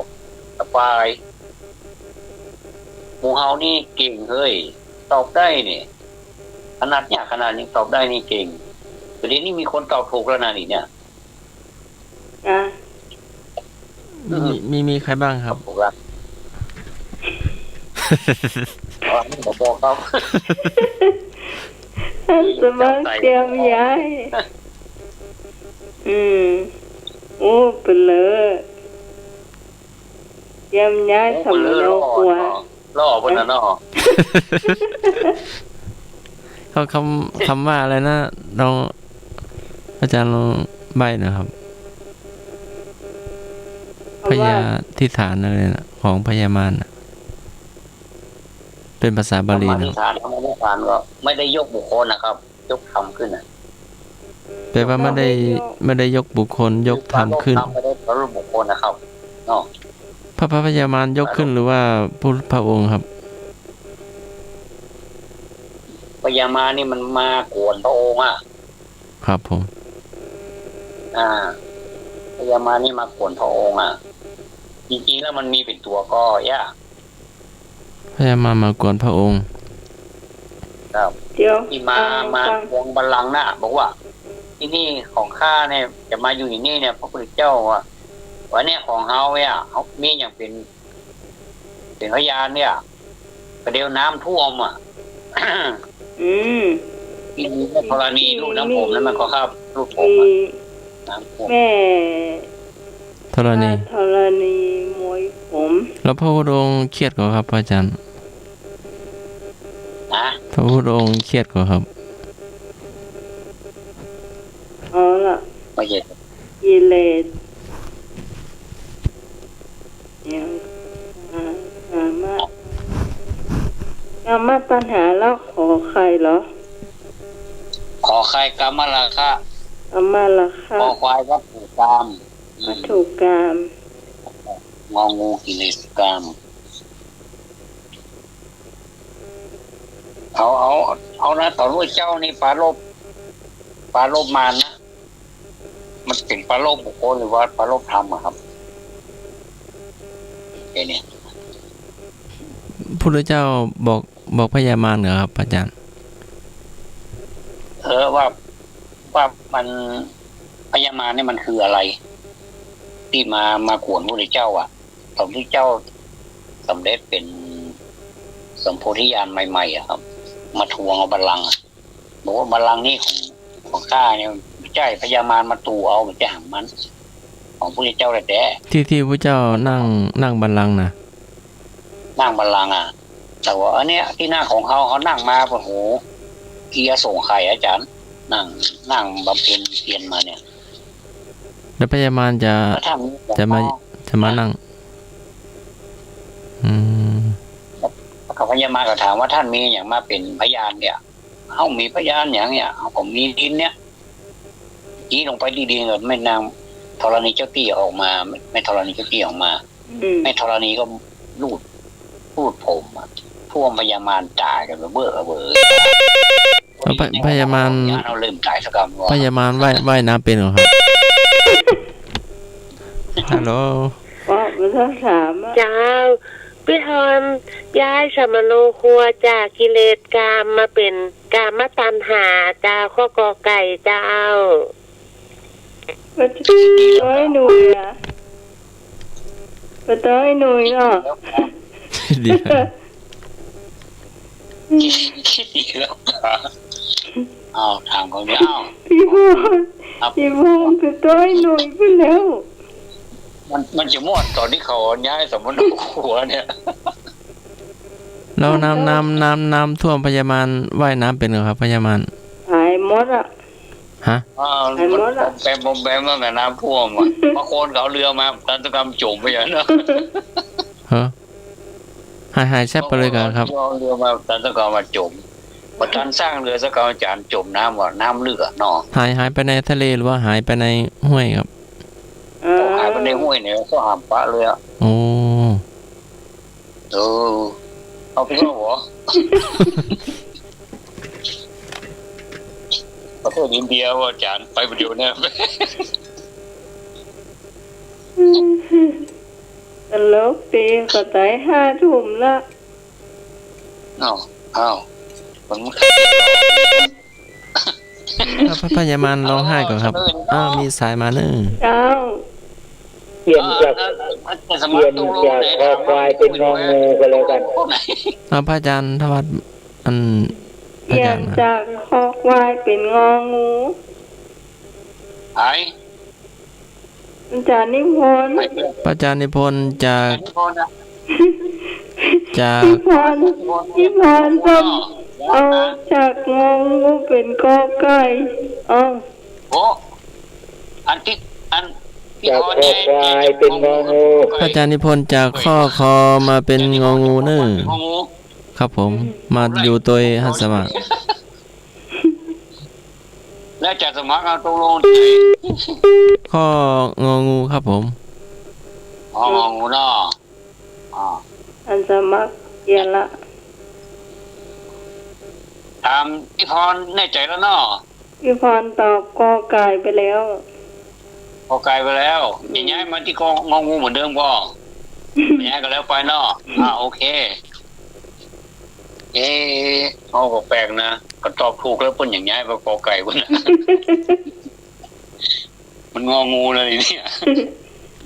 งองูเด้อกิเลสกามก็คือกิเลสก็คือความเศร้าหมองนะคือความโลภความโกรธความหลงนะมันเป็นชื่อของมันเนาะมันไม่ใช่เป็นพญามารแต่คนว่าโดยธรรมาธิฐานคือตั้งมาโดยธรรมอ่ะนี่คือบาหารเป็นตัวเป็นตีนนะเนาะเป็นธรรมาธิฐานเนาะก็หมายถึงว่า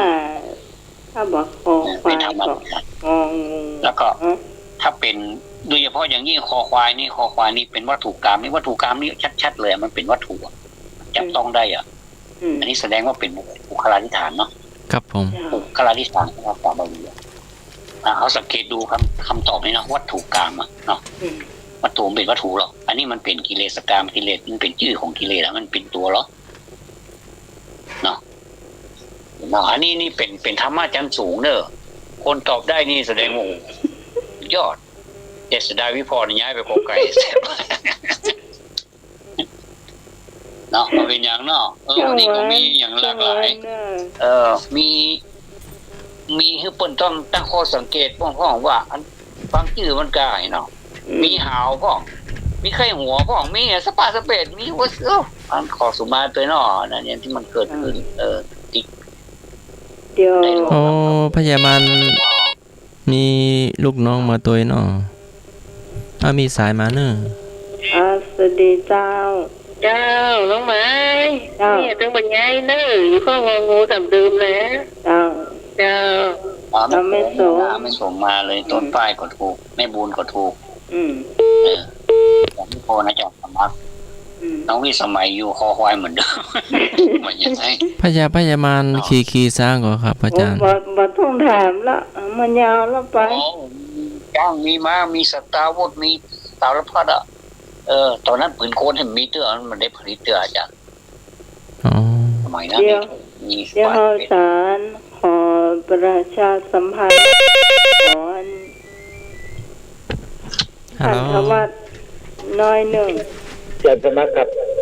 มันมีมุยด้วยครับ โอ้มีมวยด้วย มุย มีมวยตัวเนาะ มุยขวานเนาะ พญามารนี่ใส่เกิบเหมือนเทวดาก่อนครับหรือว่าใส่เกิบ ปลามันยาวลงไปมันห้าทุ่ม มา ไป ลำขวานเนาะเขามาลำขวานอ่ะกำดาบมาลำขวานวะเอ้า ท่านทวัดเจ้า วันที่8นี้น้องใหม่ขอท่านทวัดมาเป็นพิธีกรที่วัดดอนตันนะเจ้า เจ้า ครับ มันจะเป็นเรื่องว่าเรือบอกปัญหายังผิด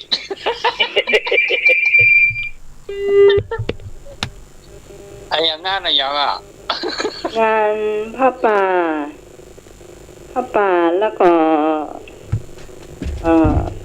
104ของเฮาก็จะมาถ่ายทอดเสียงนะเจ้า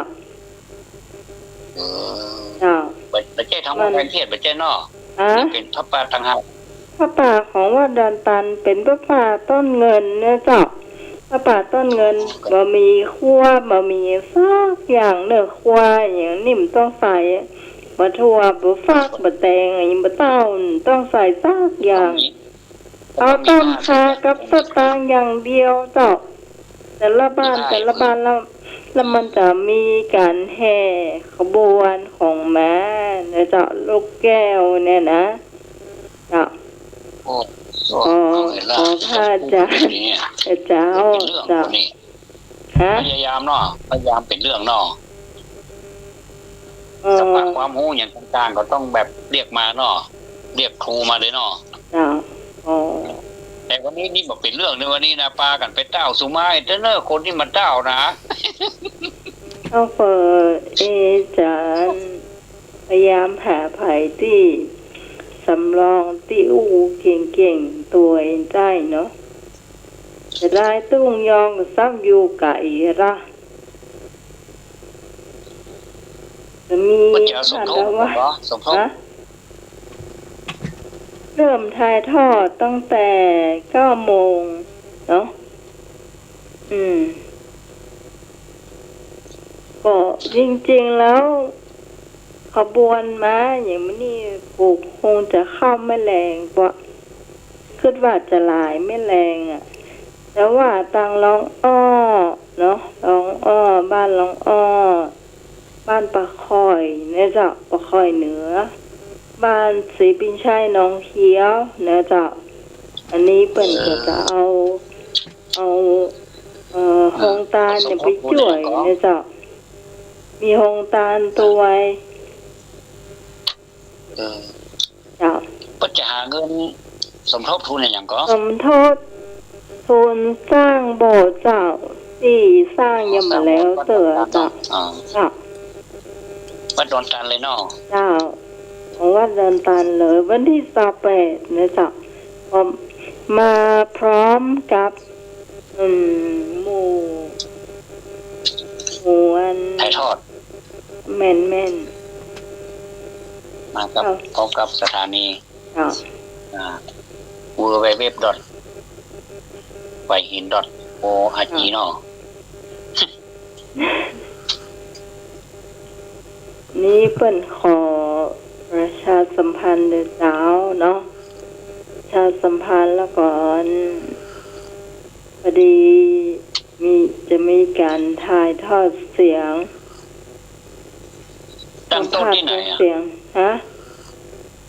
ตั้งต้นที่ไหนองค์พระ ตั้ ป่าง ต้นที่แล้วแต่ว่าต้นเนี่ย แต่ละบ้านเนี่ยเพิ่นจะจุกันที่ไหนอะจ้ะบ้านดอนตันนี่มันจะ4 หมวด 4 ปอกด้วยกันเนาะก็พอดี คนที่มาเป็นกระทรงนี่มาอยู่ปอกไหนอ่ะมันมีหลายปอกอ่ะแต่ว่าเดี๋ยวไปปอกพุ่นน้องเดี๋ยวก็ไปปอกนี่ มาจ่ายเจ้ามาจ่ายท่านเนี่ยต้องอยู่ประจำที่วัดเลย จำที่ว่าหน่วยถ่ายทอดนี่จะมา แม่ ประจำที่วัด เจ้า เลยก็ ต้องอยู่ประจำที่วัดเลยเนาะ อ๋อบ างทีน้องใหม่อาจจะไปสมทบตัวอ๋อ อืมโอ้เดือนนี้มีงานการกุศลเนาะแต่ก็เขาก็ โอ้แต่ว่าวันเสาร์นี่กับวันเสาร์อาทิตย์เสาร์ที่แล้วนี่ก็วันค่ำจ้ะอันฟ้อนผีหมดจนเสียงแหบเสียงแห้งก็กาดีขึ้นไหมนะอันนี้ก็ดีขึ้น เยอะ อืม เอาอาทิตย์หน้าเนาะที่28เนี่ยอาทิตย์หน้าจ้ะ ที่ต่อไปเดือนสิ้นเดือนทันพอดีอ่ะ แม่นจ้ะ เนาะมัน หลังจากวันมาคาบไปแล้วเนาะ มันมี28กุมภาแม่นละ จ้ะ ปีนี้28เนาะกุมภาเนาะมันจะ29มันปิด28วันเนาะปีนี้เนาะพอดีที อาจารย์นิพนธ์ว่าจะมาวันที่30กุมภาพันธ์ลูกโอ้ คือพวกกัน ที่ เนาะ กุมภาก็ไปเจออาจารย์สมัครก็ได้เลยอาจารย์สมัครที่ถามอย่างเลยแก้ว่ามาอย่างมีอย่างพ่อไงอ่ะอาจารย์นิพนธ์แล้วมีมุยด้วยวะ แม่นก็ถ้าจำมาปีตะแก้วเหมือนได้ยินมุยนะ แม่ พวกมวยนี่มุยก็คือขวานนั่นกับพม่าลำขวานเมืองบ้านเมืองมันเดือดร้อนเอาไหนแต่ลูก อาจารย์สมัครครับ ครับผม เดี๋ยวเอาไปหาซื้อต้นเงินในเวียงในกาดต้นลำไยประจำหนังมีขายที่ไหนโมโหเนี่ยเขาบอกว่าทานต้นเงินจำเป็นมาผมก็จะมาหันต้นเงินเพื่อเขาขายที่ไหนโมโห อ๋อต้นเงิน อ๋อในกาดนะครับในกาดต้นลำไยอ่ะคนละฝั่งของกาดหลวงครับอาจารย์ มันเป็นแบ่งซาวและแบ่งปันครับ ต้นนั้นนะมันจะ นี่ท่าน เป็นใบ น โพ วัด นะครับ ท่านนวัดไล่ด้านอาจารย์นิพนธ์มาตันเปิ้นหมายความว่าต้นเงินเปิ้นบ่เคยหันมันมีแต่ต้น มันเป็นต้นขาอ๋อครับผมนึกว่าถามแท้ๆว่าเนี่ยมันจะการจะงานโรดิบเลยเนี่ยเป็นมุกไปเหรอมันตัวอาจารย์สมัครเปิดละมันตัวอาจารย์สมัครเรื่องวันที่30นะอาจารย์สมัครไปห้ามอาจารย์นิพนธ์หรือ ผมได้ครับ วันที่30กุมภาเนาะ ธรรมดาแล้วครับคนกินเดียวกัน วันที่30กุมภา ท่านนวัดมาเตอะเดี๋ยวจะได้ของแหมเยอะมากบะฟักแก้วก็มียอดบะฟักก็มีบะถั่วก็มีบะเขือก็มีเจ้าหยัง วันที่28เนาะ เจ้าจดไว้เล ผมไป ย อยู่ที่29เว้ยของผมเปลี่ยนวันที่29อ่ะนี่28กันอีกดีเนี่ยยังใกล้เคียงกับคน30ป่ะเนาะน้อยดุยเนาะไอ้หนุ่ยไข้หัวจนแบบปวดหัวไปเลยอ่ะ อืมไอ้หนุ่ยเกยมาหรออ๋อ จน ป้าเลี้ยง เมื่อยไปแกหนุ่ยเนาะ ป้าเลี้ยงเปิ้นหอมแล้วบัดเดียวเนี่ยค่ะอืม เห็นหน้าหมายว่ามีขี่ม้าตัวกา แม่นเจ้าขบวนม้าแล้วมีลูกแก้วตัว ลูกแก้วที่จะบวชนะ ลูกแก้วบ่ได้บวชอยู่บนม้าแหละทับกตานไงทับกตา คน น นี้มั น่ะ นเป็นลูกโคตานมาได้กะลูกขบวน เป็น โคตาน ขบวน มาได้ ก บวช ตา เนาะ นไม่ใช่บวชหรอ แล้วมีม้ากี่ตัวแม่หน้าหมาย มันยังบ่ฮู้ว่ามีม้ากี่ตัวนะครับแต่ มี ม้า มี เรา ช้าง เขา เหรอ ละอ่อนเขาลายกะลายตัว ตัวกันมาเนาะเป็น ให้ แถว กันมา ถ้ามาแล้วมันแบบเป็นเรื่องก็อย่าลูกปีกแล้วเนอะ เออเตียวปีกได้กูดีกะ จะเปลี่ยนยอดพระแก้วปื้อละมาอยู่ได้ดีจะมายอดพระแก้วอะยอดเราฟักถ้าใครได้ยอดผักกูดตัวได้ผักกูดนี่มีคุณค่าต่อร่างกายขนาดเลยเนอะเป็นศึกษานะก็ผัก หู กูด จักอ่ะ ถ้ามีผักกูดน่าผัก บ่ กูด หู นี่เนอะ จักพักกูดพักเกิดแน่น่ะ กูด นี่ก็ยอดแล้วฟัก อาจารย์ ครับผม มีสายมาด้วยครับ น้องหมาย เจ้า ถ้าท่านทวัดหรือท่านสมาข้ามบักเกยหันลูกแก้วขี่ม้าก้าน้องหมายจองสักตัวแล้วเอาให้ท่านสมาขี่สักตัวเนอะ เจ้า แก้เข้าหลังบอกมันก็อย่าขึ้นหัวมาลูก แล้วม้ามันวิ่งก่อนนะไหม เดี๋ยวได้ปุโรติดมาบนหัวมือ ไม่ใช่ท่านสมัครขึ้นไปแล้วท่านสมัครวิ่งข้ามคันนาน่ะ แล้วก็มียายน่ะพ่ออย่างเขาบอยบูอ่ะ เจ้า ต่อที่ แต่สมัคร ครับผม ผมว่าอย่าไปอุ่นนะโยมจับไตได้เลยนะอ่านก่อโยมมาจับไตได้แล้วเดี๋ยวไม่เคยขี่ม้าคนเนาะมันเขามีแต่เกศขี่ช่างไงโยมแต่ภาคอีสานก็แห่ช่างเดี๋ยวนี้เขาแห่ม้าหูจักโก เอาละตายบ้านแล้ว เจ้า เจ้า ถ้าสมัครถ้าจะบักเกยหันลูกแก้วขี่ม้าหนอ ม่วนก็แล้วกัน ลูกแก้วขี่ม้า คนมีของแตก ท่าน เยอะ ถ้า เนาะ สมัครหรือว่าเป็นบวชเน้นนักการเนาะที่เป็นขี่ม้าต่อก่อนเนาะ ใส่ชุดเทวดาก่อน ใส่ชุดเทวดานักการที่เป็นขี่ม้า อืม อ๋อ ลูกแก้วจะที่เป็นบวชเน้นดอกก่อนนะครับ เรามาเต้นตัวเนาะ เป็นตัว มาเต้นด้วยของแล้วก็ผ่านจังหวะของ อืม ตามจังหวะกอง ต้นดึงคุ้มตลอดอ่านมันจะเต้นแหงลูกแก้วจะเติบ แล้วบอกไว้เดี๋ยวก่อนเนอะ อืม ม้าที่ตัวนี้เนี่ยมันฉลาดมาก ฉลาดพ่ออย่างมันจะคู่ข่าวขอตังค์เจ้า เอาไปสาวเพิ่มลูกตานะเอาไม่ร้อยกันเนอะ ครับ อืม ให้งานในดูเนาะ โอ้ มันสอน มันเก่งมาก ค เนี่ย รับหมูกำคนเฮ้ย เป็นม้าของละออนบ้านเนี่ย อื อื ม มเจ้า ที่ท่านทว่าอู้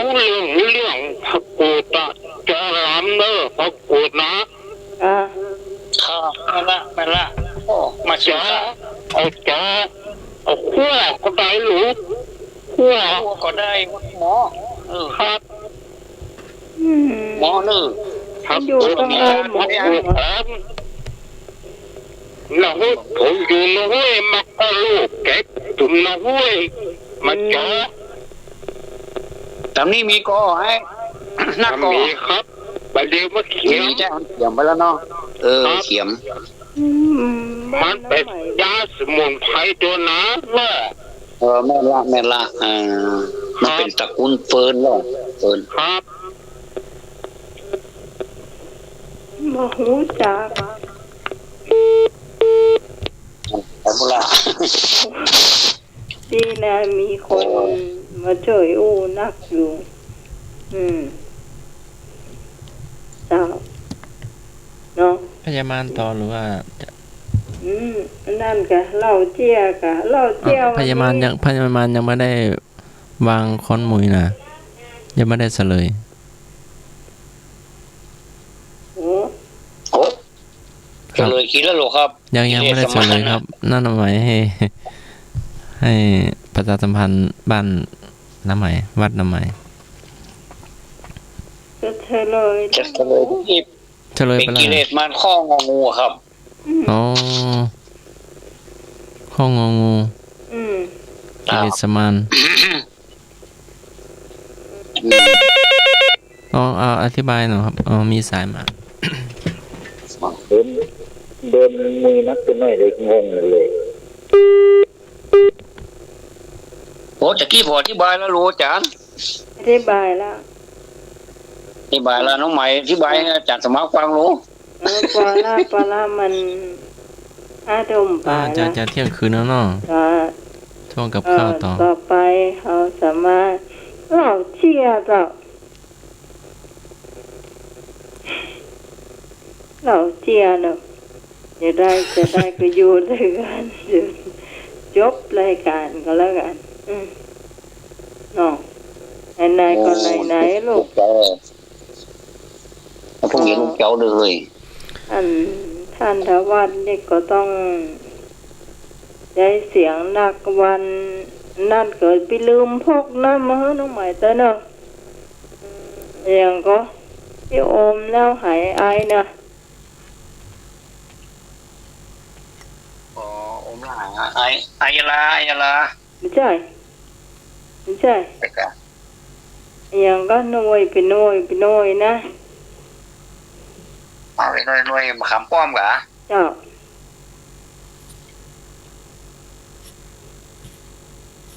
ถ้ามีก็มาก็กินได้อยู่อายาลามะแวงเนี่ยเนาะมะแวงอายาลาจัดเดียวมาเนอะไอ้หน่วยมาก่อนมาเอาเชี่ยมาเลยเชี่ยแต่ละคนนี่วันนี้รับรองตลกแน่ที่เสียมารยาทหาวกินเลยนะมันเนี่ยหาวเดี๋ยวครับผมครับอันนั้นพยาลาก็ได้ฟักแก้วได้ฟักแก้วได้ฟักโมกับเปลือกเปลือกเนาะเปลือกมาเอาของแล้วนี่ประเดี๋ยวนี้มาเอาหัวแล้วนี่มือแล้วนี่อยู่บอกฟักมนเอี้ยวโคตรก็งงหน่อยด้วยเนาะเหมือนเอาติ้วเข้าวันน่ะติ้วเข้า20 กิโลนะติดยังไงนะโอ้ครับเชี่ยเนาะเชี่ยนี่ก็ผมไป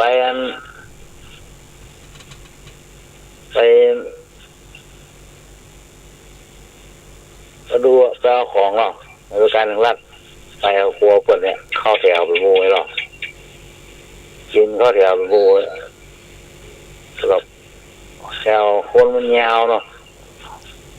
ฮ้อนก็ฮ้อนเนี่ยเจ้าของอยู่ตากแดดเจ้าของอยู่ในห้องเชียวรอเข้าไปมันมีโอนเท่าสักอยู่หัวใจสัก4-5 คนแล้วใกล้ถึงผมโอนเท่าหัวใจต้นเสียบัตรก็ล่ะไม่เอาตะไดพ่อเอาตะไดมันคนจริงมันได้700เนาะได้ตะไดเอา300เอา300เนาะ400เนาะเงินสดมีเงินสดด้วยกันใช่ไม่เอาครัวเพื่อเงินสดเฮ้ยคนช่วยอู้หน่อยจ้ะมูเดียวกันนะช่วยอู้เจอพนักงานช่วยอู้สักคนละหลังเดินมาอ้อนเลยมันใจเหมือนเนาะเดี๋ยวอีกไง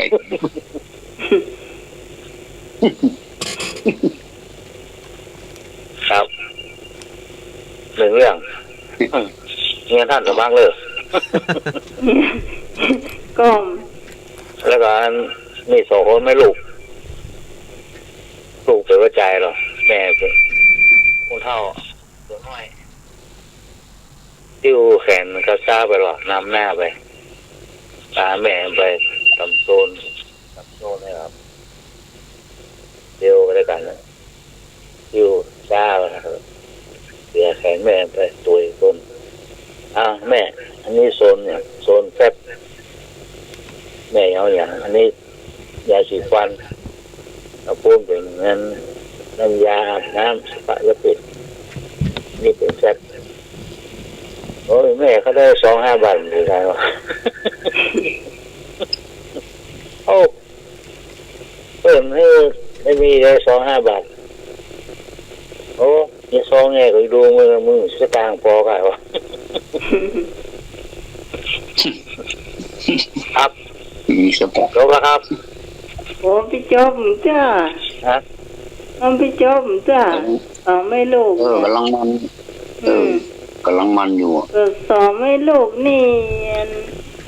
ที่แม่นว่าอะไรแฟบลูกมันก็บอกว่าอันเนี้ยแม่นหมดอะแม่จะเอาแบบน้ำกาแบบผงกาอ่ะ ครับ แม่นหมดอะเอาเขาได้แบบ5 บาทนะเนี่ย5 บาทไปมีอย่างแหมมี10 บาท20 บาทพวกกันอันใหญ่ๆพวกกันคุ้มเมินเนี่ยลูกว่าถ้าเอาเอาเหล้าเลยอ่ะ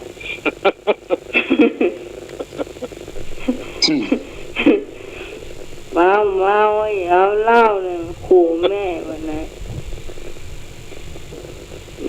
ลูกมันก็ใจเย็นหน่อย ครับ ใจเย็น ดูแขนแม่ไปหรอ ดิ้วแขนแม่ไป แผ่นร้านนะ แอมไรว่าได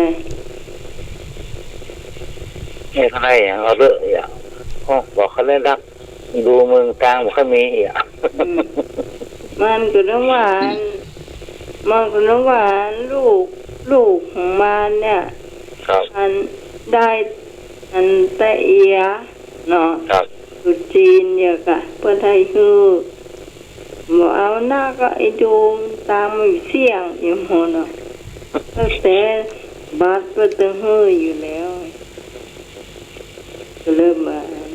ใครเอาหน้าไอ้ดูมือนะ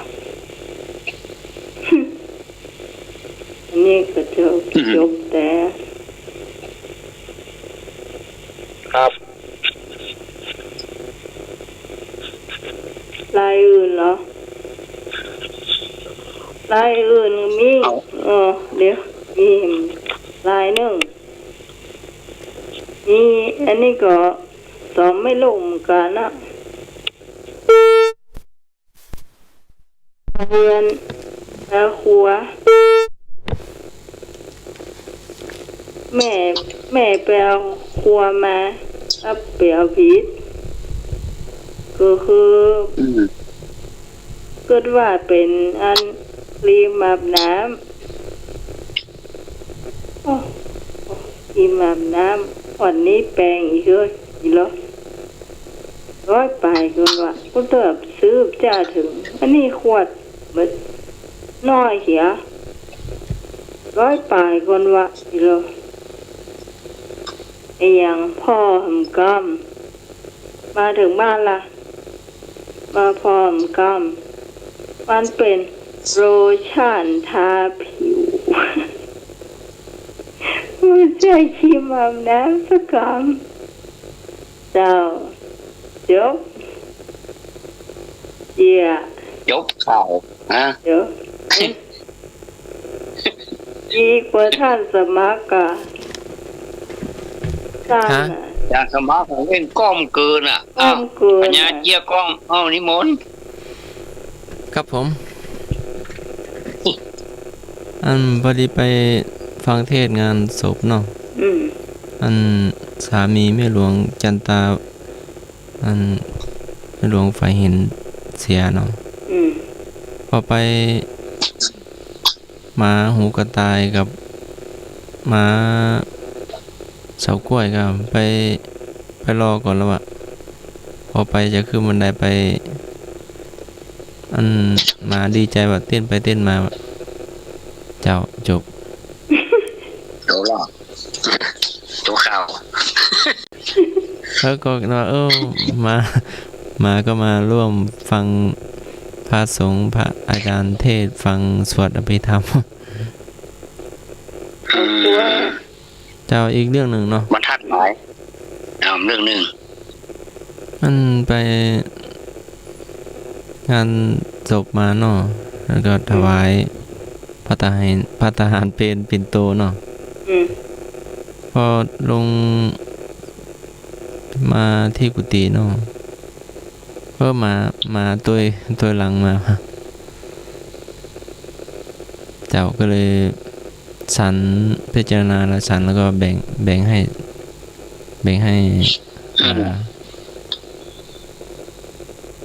ก็ดีใจเนาะครับก็ดีใจ ขอบคุณก่อนอาจารย์ ครับขอบคุณครับผม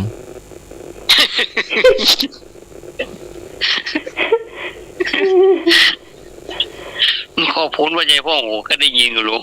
เอาหมดครับเหรอ ก็เห็นยิงแค่วนะครับ อ๋อมันยิ่งเขี้ยวใช่กะยิ้มมันเนาะ ครับน่าเป็นยิ้มอะ ยิ้มมันจะโคบกูมันเนี่ยใจ ครับ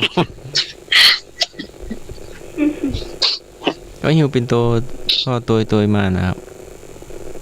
ส่วนเพื่อนมาตัวหนึ่ง มาช่วยเลย แต่ชื่อเพชรอีกตัวหนึ่งชื่อน้องหรือว่าน้องอะไรสักอย่างนะ มันยังชวนเพื่อนมา ครับชวนทอดเบอร์ตัวก็ หน้าซ่องไว้เนาะยิ้มหมดอ่ะเนาะ ครับ ได้กินแน่นอนเนาะ ได้กี่เนาะถ้ายิ้มนี่กี่เนาะถ้าน้ำแบ่งหน้าโจโมนี่ถ้าอีกมันหน้าฮักเนาะบอกกินแล้วเนาะยิ้มนี่ได้กี่เนาะ แต่เขาก็ชอบมาเฝ้ากุฏินะครับ อ๋อครับเขาฮักโลเขาโอ้ของจริงสัตว์นี่มันคือสัตว์นะเนาะฮักขนาด แต่บินธบาตก็ไปตัวนะครับ ไปคุย ไปเรียนหนังสือก็ไปเรียนตัวนะครับ เยี่ยนได้ไป ก็ขี่รถตัวเดินก็เดินตัวนะครับ บางทีท่านอีดก็ท่านก็อยู่แถวตลาดพอตอนเย็นเดินมาก็มาดักหน้าครับไม่ใช่ดักตีนะดักตัวเป็นเพื่อน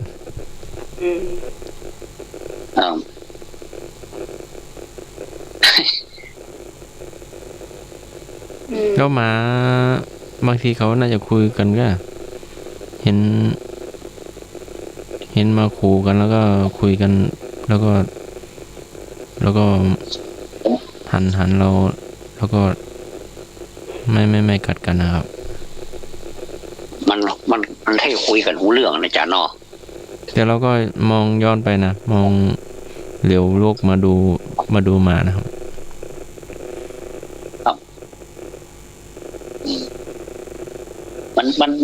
มันจะปรึกษากันว่าหามาเนี่ย เขาคุยกันนะครับ แต่คุยบางตัวก็คุยดังนะครับ คุยดังเนาะ แต่บางตัวมันไม่รู้ บางตัวมันก็หุยนะอาจารย์ ครับ ที่มันหุยนี่อาจารย์สังเกตว่ามันเพราะอย่าง มันหุยมัน ดังแล้วมันอ่อนมันดึงหุยมันดึงแบบโอ้ดังขนาดนั้นสังเกตว่ามันเป็นอย่างนั้น มันเห็นเพื่อนมันหรือว่ามันหุยเองหรือว่ามันเจอเพื่อนใหม่หรือ นั้ ว่าน มั จะ น ได้ครับ อยู่ขึ้นมามันก็เก่าขลักขี้ข้างมันแล้วมันก็หุยเอาโดยเอ๊ะหุย ตอนเขาอยู่ตัวคนเดียวหรือว่าอยู่กับเพื่อนหรือว่าอยู่กับพระอาจารย์หรือว่าจะได้ครับ ก็อยู่กับเพื่อนเนี่ยนะกับผู้ฝากกันดีแท้นะก็ได้หุยขึ้นมาห้องขึ้นมาว่าไผ่ได้เนี่ยอย่างมันสักอย่างอ่ะไผ่มันสักอย่างอ่ะแล้วมันเก่าขี้ข้างมันยันอ่ะมันเป็นอย่างนั้น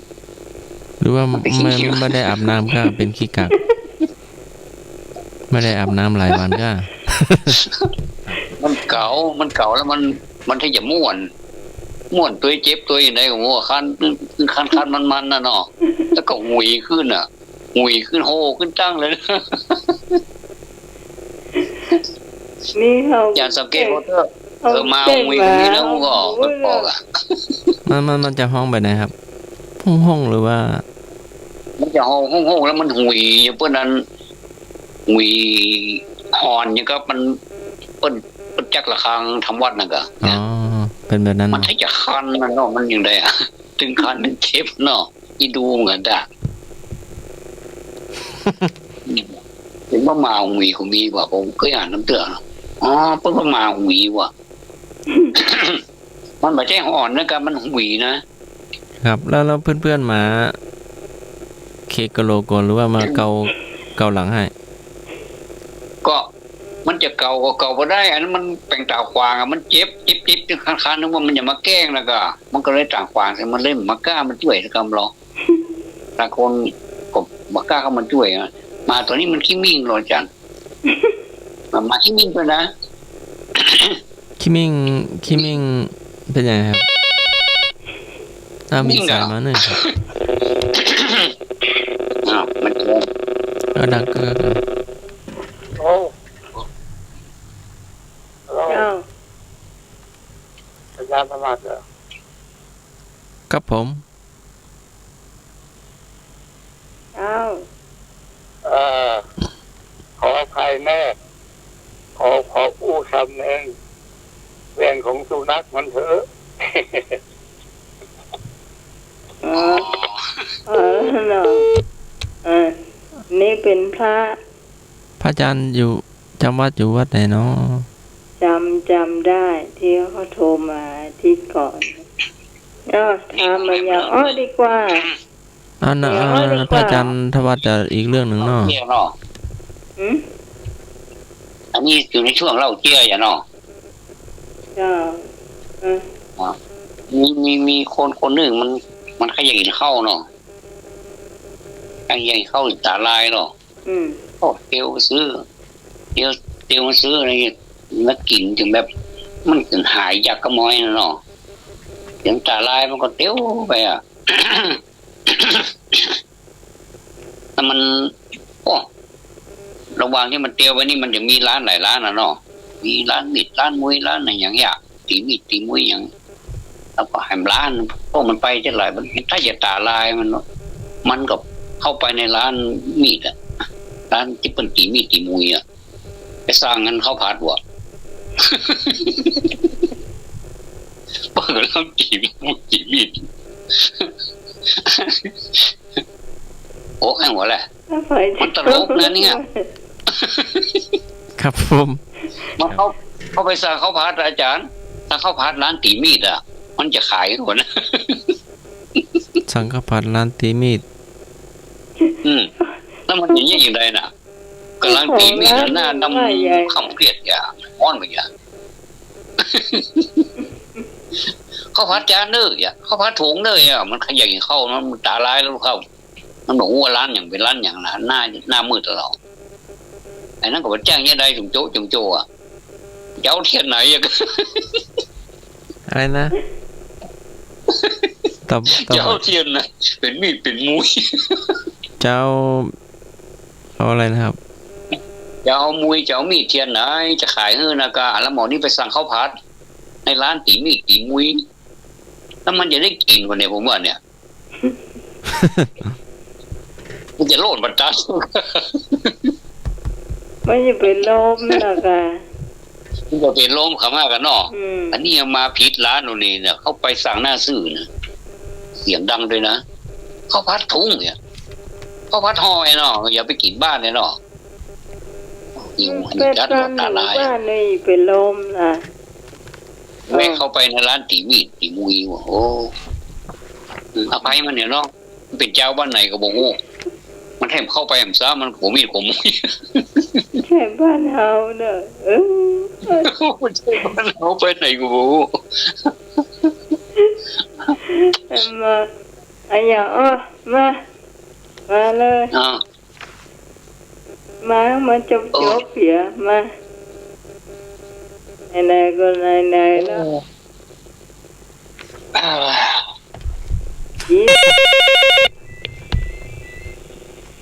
จะทำมันจะก็เจอ ก็ขายว่าสร้างเขาพัดร้านหมีร้านหมุย ใช่อย่างกับหมู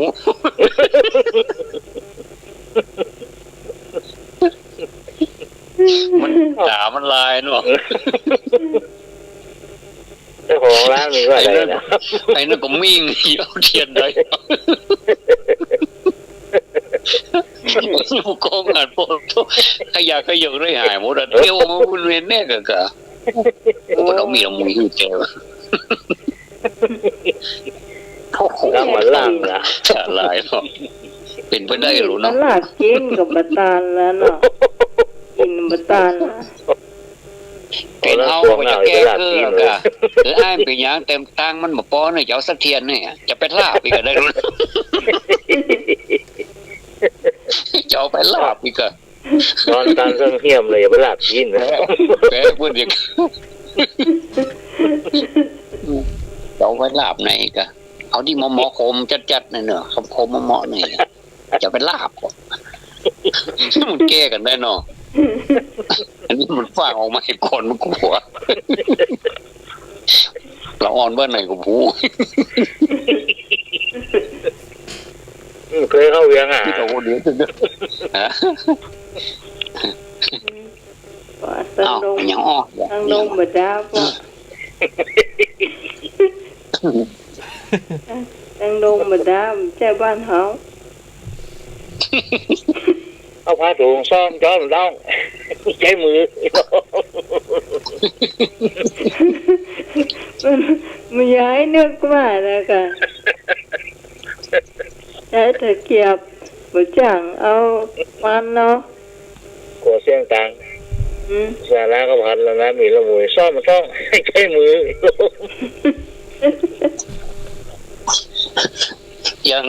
ยังมีฮันโคตรเหรอโอ้อันนี้มันไปเกี่ยไปแล้วแต่เบาแล้วเอาบอกถูกกันนะบอก เอา ไหนมันก็สูง ผูก อย่าง เอา กัน ผูกว่า ไหนมันก็สูงแล้วลูกเป็นอย่างกันเอาให้น้อยเนาะ ครับผม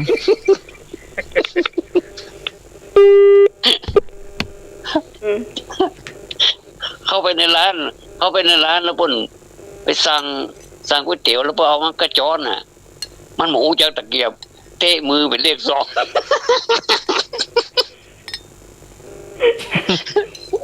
เตะมือเป็นง่ามเนี่ยเลขสองอ่ะเอาเนี่ยมืออันไหน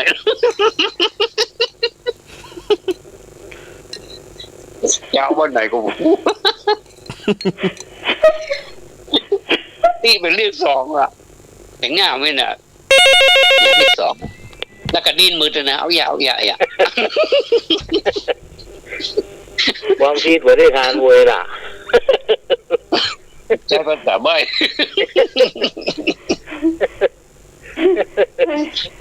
ไปใช้ตะ ใช้หั เกี วย บ เงินตาหยว่าก็ ไปใช้ตะเกียบคีบลูกชิ้นเนี่ยมันแสดงใส่เสื้อนะ น้ำก๋วยเตี๋ยวมันร้อนเดี๋ยวมันจะลวกนิ้ว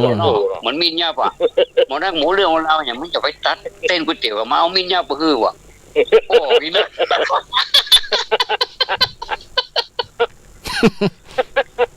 เด้อ เป็นก๋วยเตี๋ยวยาวหรอก ขอให้เต้อย่างเงี้ยนึกว่ามีนยานี่เอามาตัดอะไรอย่างอันนี้อย่างเงี้ยเดี๋ยวยังมูจัดนะเป็นว่าของตะเกียบกู้ทำไมในวูให้ดื้อกับบ้านน้อยหนุ่ยเนาะ เอาเนี่ยว่าซื่อๆนะคะต้องหัวใจเนี่ยตะเกียบบะต้านใจ โอ้ อ้อม มันขายหน้าได้ถ้าเขาจะโชว์สกรรมนะโอ้เป็นบริโชว์สกรรม ใช้ความ กี่ลูกชิ้นเล่นไปเล่นมาเจ้ากรรมไปจ้ะ ความแน่ๆนอน การเอาช้อนขอเนาะหมอเนาะได้ อันตรมักสมาติเนาะอย่าอ้อปะไอหัวจะวันน้ำตาออกนะ โอ้โห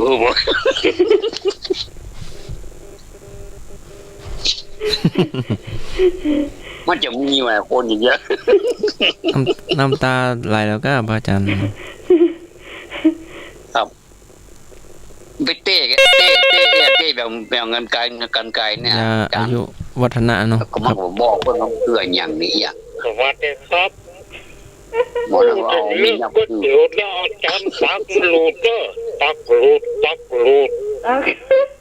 ตักกระลูด อาจารย์ยังพูดไม่ไหวว่าถ้าจะเข้าท่า โอ้เจือเตอะซ่อมอย่างเดียว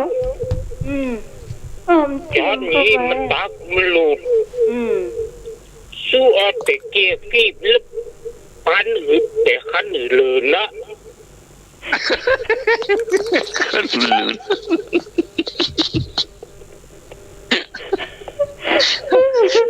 ติ๊กมากๆเลยไปลากันแล้วบอก เดี๋ยวเราแย่งมาจากว่า ตะกี้ข้างเราไปได้เราเรียนนี่มันกลับแล้วโอ้เป็นเรื่องแล้ว ไอ้นึก เป็นโจทย์เลย เอาแง่นมาจากว่าไอ้นึกก็ได้เป็นป้านอื่นๆท้องแง่นมาจากว่า โอ้ น่ะ ปันอื่นๆนั้นพอใส่ปากสิมันนักลงไปอ่ะฮ้อนก็ฮ้อนเนี่ย ใช้แง่นเอา ปิ๊กไปก็ปิ๊กมาในปาก ใช่มันไปเข้าปากได้ยายไอ้นึกว่าแง่นเอาอยาก อ๋อเงี้ยเอาเงี้ยว่ะตาเลือกกับกู ก็น่าสงสารกว่าคนอื่นหานแง่นเอา เงี้ยเอา อีดู ขาบนี่ถ้ายิ้มดีเลย น่าจะพอเราะถึงเช้าอะเนาะ ครับ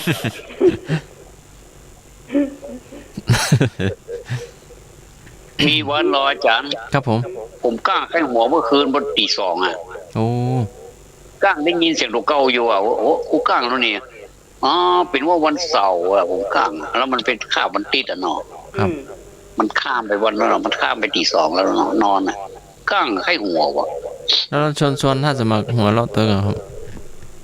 ครับ น่าจะชวนนะ ให้หัวแล้วมันก็ได้ยินเสียงลูกเก่านะมันได้ยินพอดีอ่ะ ครับว่าวันไหนแค่หัวก็ มัน ช นึ ว ก น ได้ เต อ๋ อ อ ร์ เป็นว่าจัดรายการทั้งมาไกลเกลียดให้หัวเสาได้หัวได้ละให้หัวดังขนาดอ่ะมีอันนึง อ๋อหลวงพ่อบ่ได้ยินเนาะ ผมก็ได้ยินหลวงพ่ออยู่กุฏิลูกผมอยู่ที่ห่างกันเป็นโอ้จัดหลายหลังมันนะเรื่องขนาดนั้นเราตีสองแล้วมีก็คนรับคนนอนแล้วเนาะ ครับผม ให้หัวนี่ยินเสียงเขาไหมนี่วางก้างเนอะบางคนก้างเต็มสูดจะล่มหมดอ่ะจะลุดหมดอ่ะสูดไอ้อย่างลูกมันไม่เจ้าเหนียวโอ้โหพระตัวพระแท้อย่างนี้ข่าวมากากอย่างนี้ เป็นโฮมสูดเตะสูดเฮงเหมือนไงก็คือโดนเตอมันรุดมันเด้งเลยนะเนาะโอ้แห้งขนาดเนาะอุ่นเนี่ยเนื้อสูดเนี่ยนะอุ่นเฮาก็เคยเตะมาแล้วก่อนนะนอนนะก้างเตะสูดจนล่มหมดอ่ะ แสดงว่ามีคนเตะสุด2 คนละ โอ้เตะนะเตะเลยอ่ะโอ้อุ่นตัวเนอะหน้าหนาวนี่โฮมสูดนี่อุ่นเนอะ ไอ้หนุ่ย อุ่นนะ ไอ้หนุ่ยเกิดเตะสุดมาแล้วแล้วลวดโฮมนี่เลย ลวดโฮมไปเลยไปหน้าเสื้อตกลวดลูกตกหัวลวดลำน้ำนั่นก็ตกหัวลวดลำน้ำนั่นก็ว่าอย่างมันนอนนะแกว่าเนาะเอาแกเกอหายเฮ้ยอย่างนี้มันหนาวอยู่ก็เลยเตะสูดของมันโฮมด้วยมันยงว่าผิดแล้วมันบอกเขามารูนเนี่ยมันก้างไว้ใหญ่เนาะเรื่องลงนี่เตะดีๆเจือกปุ๊บหมดเลย แสดงว่าแห้งขนาดน่ะ แห้งคนรับนี่มันแห้งหอมเนี่ยเนาะไปสุดเบี่ยงอะก็ตึงติดดึงมือเนาะ ยันเขี้ยวตัวเองต่างหากได้ยินด้วยเขายันเขี้ยว โบ บางคนยังอ่างเละอ่างฝายมีนะ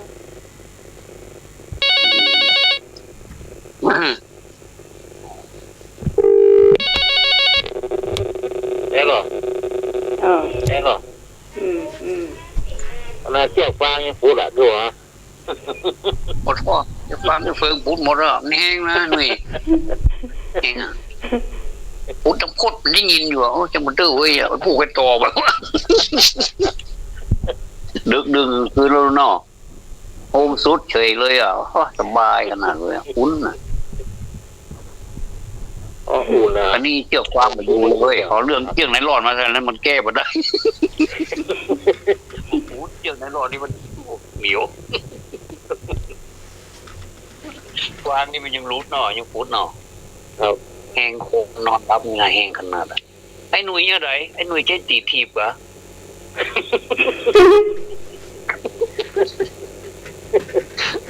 เอาถึงว่าถึงตีถึงมือ หน้าหนาวตีนแตก มันเกาะเอาผ้าห่ม แม่ละหน้าหนาวสมาเด้อตีนต้องแตกเลยเนาะมันจะอย่าเอาตีนที่มันแตกนะเอาหู้ที่ข้างสูดหนามดึงลงมาหน่อยหนุ่ยเนาะ มันติดหรอ เอาม้วนแล้วก็จักลงลงหมดเลยอย่าให้นึกว่ากี้น่ะเป็นปลาหลืนนี่ได้เด้อแง่โน้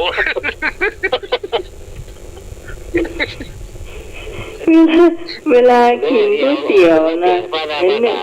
จะนึกถึงไอ้นึก คือก็ติดก๋วยเตี๋ยวฮอดเลยเฮียเต้ว่าว่าจะสกรรมฮอดน้ำก๋วยเตี๋ยว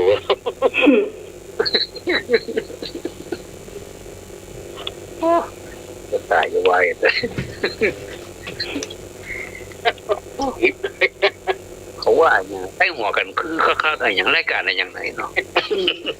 ไอ้การเนี่ยบ้าผีวอผีวิทเนี่ย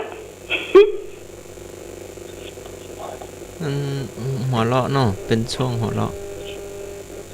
ครับภัยใกล้หายเจ็บต้องก็ฟังรายการนี้เนอะแต่มันจะเจ็บต้องยิ่งขึ้นนะ ถ้าเกิด เขาจะเพิ่มขึ้น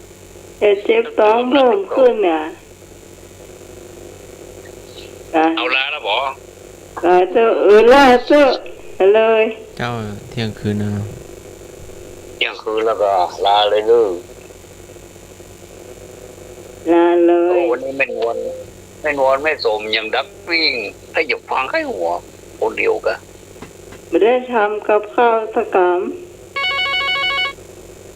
ผมไม่กลับ อ้าว นี่พอนะก็หายเซฟมาทำกับข้าวแล้วก็ไม่บูนนะ อ้าว นี่ก็หายเซฟ อ้าว เจ้า อาจารย์ครับนักวัฒน์ครับผมนักสมาครับ เจริญพร แต่ไม่พ้นนะครับพี่สมัยนะครับ มาเขียนนะครับสวัสดีครับไหว้เช้านะครับสวัสดีครับ อ้าว เจริญพร พอเด็ก เจ้า เจ้า เจ้า เมาไข้หัวอยู่ มองให้หัวอยู่ ตอนนี้เวลาเปิ้ลหลินได้ยากิน เวลาเก่ามองให้หัวเซฟ เมาข้าวหัวก็เลยไม่ได้ ไม่สาระ เจ้าเว้นเนี่ยเจ้ากันฟังไข้หัวก็เอากันเจ้าวันนี้ก่อน เพราะว่าเป็นไข้หัวดี ฟังท่านทว่าไข้หัวกันนั่นถ้าเจ็บท้องเจ็บไส้วันนี้ แล้ว นะ มันพูดได้กินแล้วพี่กูเองกัน ฮะ ให้หัวยี่น้ำเจน เจ้ามือกลางไข้หัวดำเนินเดี๋ยวซุกพุดมาถึงวันเจ้า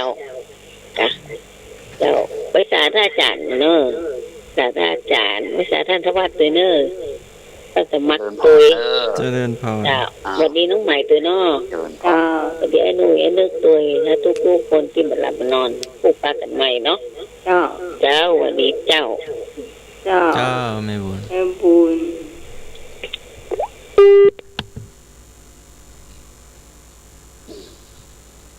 เอาให้หนุ่ยแล้วไปว่าไม่ปูน บุญ ไม่ ไป โสมไม่นอนไหนมาพี่พร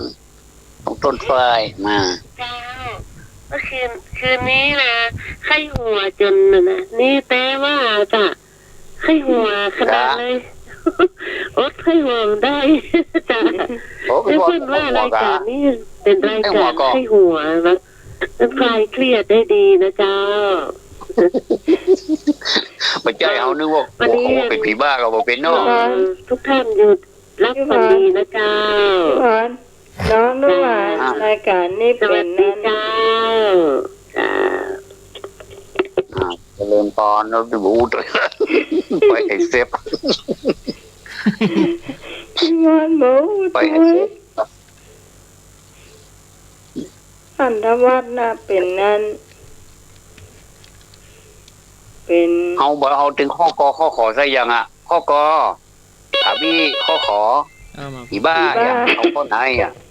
เอาหยอกข้องอคนไม่เป็นอะไรสักอย่าง เจ้า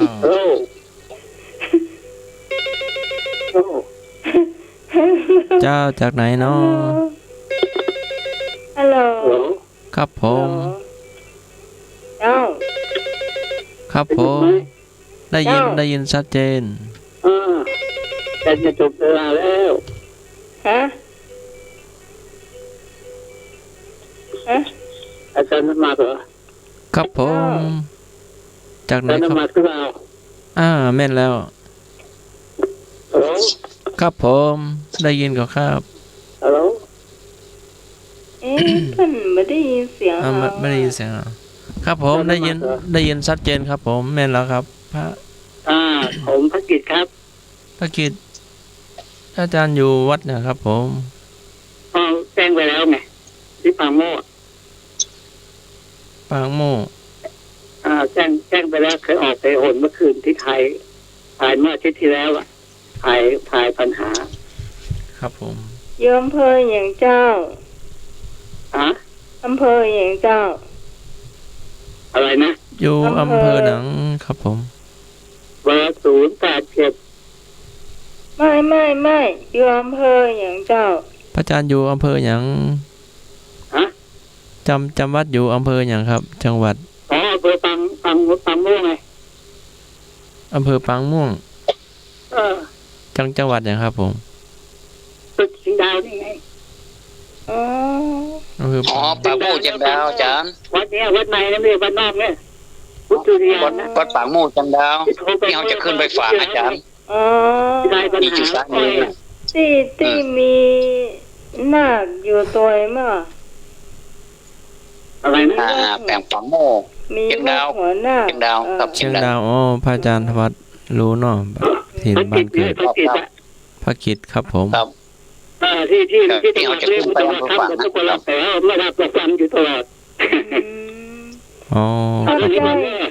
ถ้าเสียงได้ดีเนาะ ลำโพงไม่ค่อยดีลำโพงมันเครื่องเก่าอ่ะ อ๋อค่ะ เป็นที่โทรศัพท์ผมทำเอง เจ้า เดี๋ยวอาจารย์นมาก็หลุมพิกิจไปโทรมาแน่นอนฟังอยู่ตลอด เจ้า ครับผมถวายของพระครับผม นมัสการแค่นี้ก่อนหน้าโยมที่สมัย จ้านมัสการเจ้า มาอาจารย์อาจารย์นะครับคนได้ยินเสียงเรา ครับผม คื ค อ รับถ ดี วายของ ใจ พระครั เนาะ บ เพราะว่ามีพระ วัดปากโม่จังดาว ฟังคนฟังเขาตัวนอกจากอาจารย์นิพนธ์เนาะก็มีต่าง ปากโม่จังดาวเนอะ เจ้า เป็นวัดใหม่ อือฮึ เป็นอำเภอจังดาว เจ้า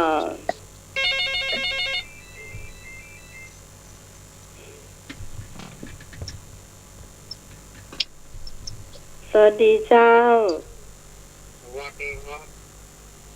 สมนึกเสียงยิ่งเบา โอ้ยบอลทุกท่านนะครับ เจ้า พ อยู่ดีมีสุข เจ้า มีความสุขข้างขานักใจนะครับ ม่วนก็นี่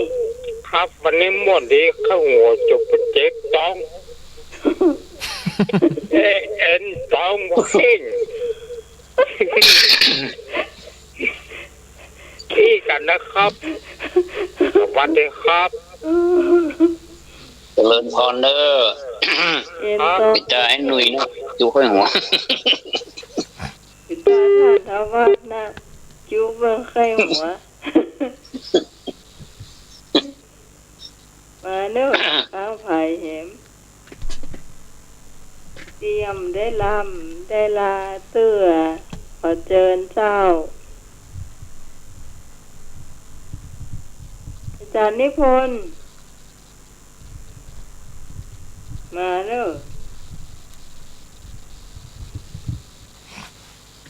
1 นาทีเด้อ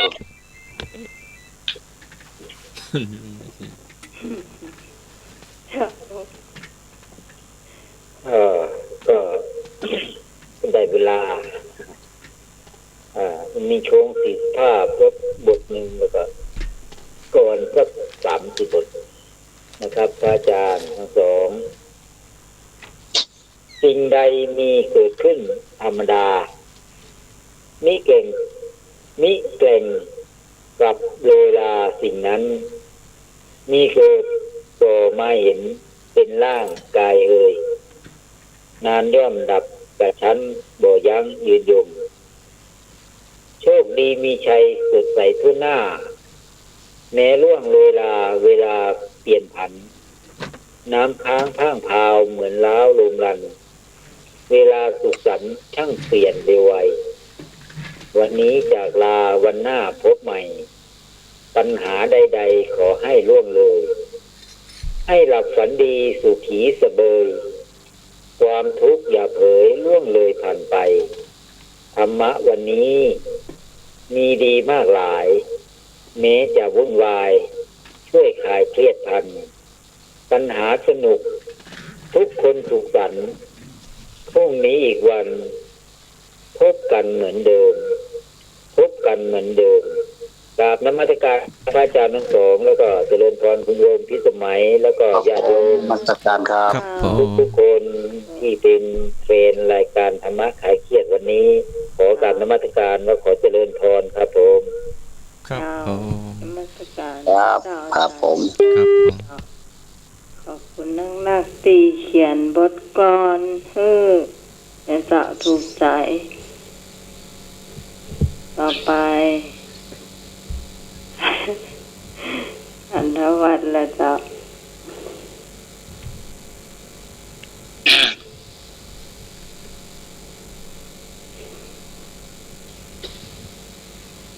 ครับผมในมนต์พระอาจารย์ครับผม เอาท่านใดแฮม หมดแล้วก็น้องน้องได้ หมดแล้ว รับ เนาะ ละ อ่ะ ในมนต์พระอาจารย์ค ก็ รับผ ต่าง ม เอาห้องนอก เจ้า วันนี้ก็ได้ถึงสาระแล้วก็ถึงความบันเทิงเริงใจ อันใดที่มันบัดแต้บอกว่าก็มาถ้าเอาคิดนักกันเนาะคิดเป็นน้ำจิ้มก็แล้วกันเนาะก็อย่าไปคิดอย่างนักเด้อนอนรับก็นอนรับแบบมีความสุขเนาะแล้วก็วันพุกเนี่ยก็ต่อสู้กับชีวิตแฮม เจ้า ชีวิตไม่สิ้นก็ดิ้นกันไปเนาะสำหรับคืนนี้ขอนมัสการท่านพระอาจารย์พระครูสมุวิศวัตวรจิตโจนะครับ เจ้า อาจารย์สมัครครับ ครับผม อาจารย์นิพนธ์เนอร์ก็เจริญพรคุณโยมพิสมัยเนอร์ครับท่านผู้ฟังทุกท่านเนาะเจริญพรแล้วก็นมัสการครับผม ครับผมกับปล่อยของคนลบครับ ขอบพระคุณพระอาจารย์ทวัฒน์นะเจ้าที่มาช่วยรายการจนจบเวลาตรงนี้นะเจ้าต่อไปท่านสมัครเจ้า เตสังวูปะสะโมสุโข ความเข้าไปสงบแห่งสังขารเหล่านั้นย่อมเป็นสุขนิทานวักสังยุตตานิกายค่ำคืนนี้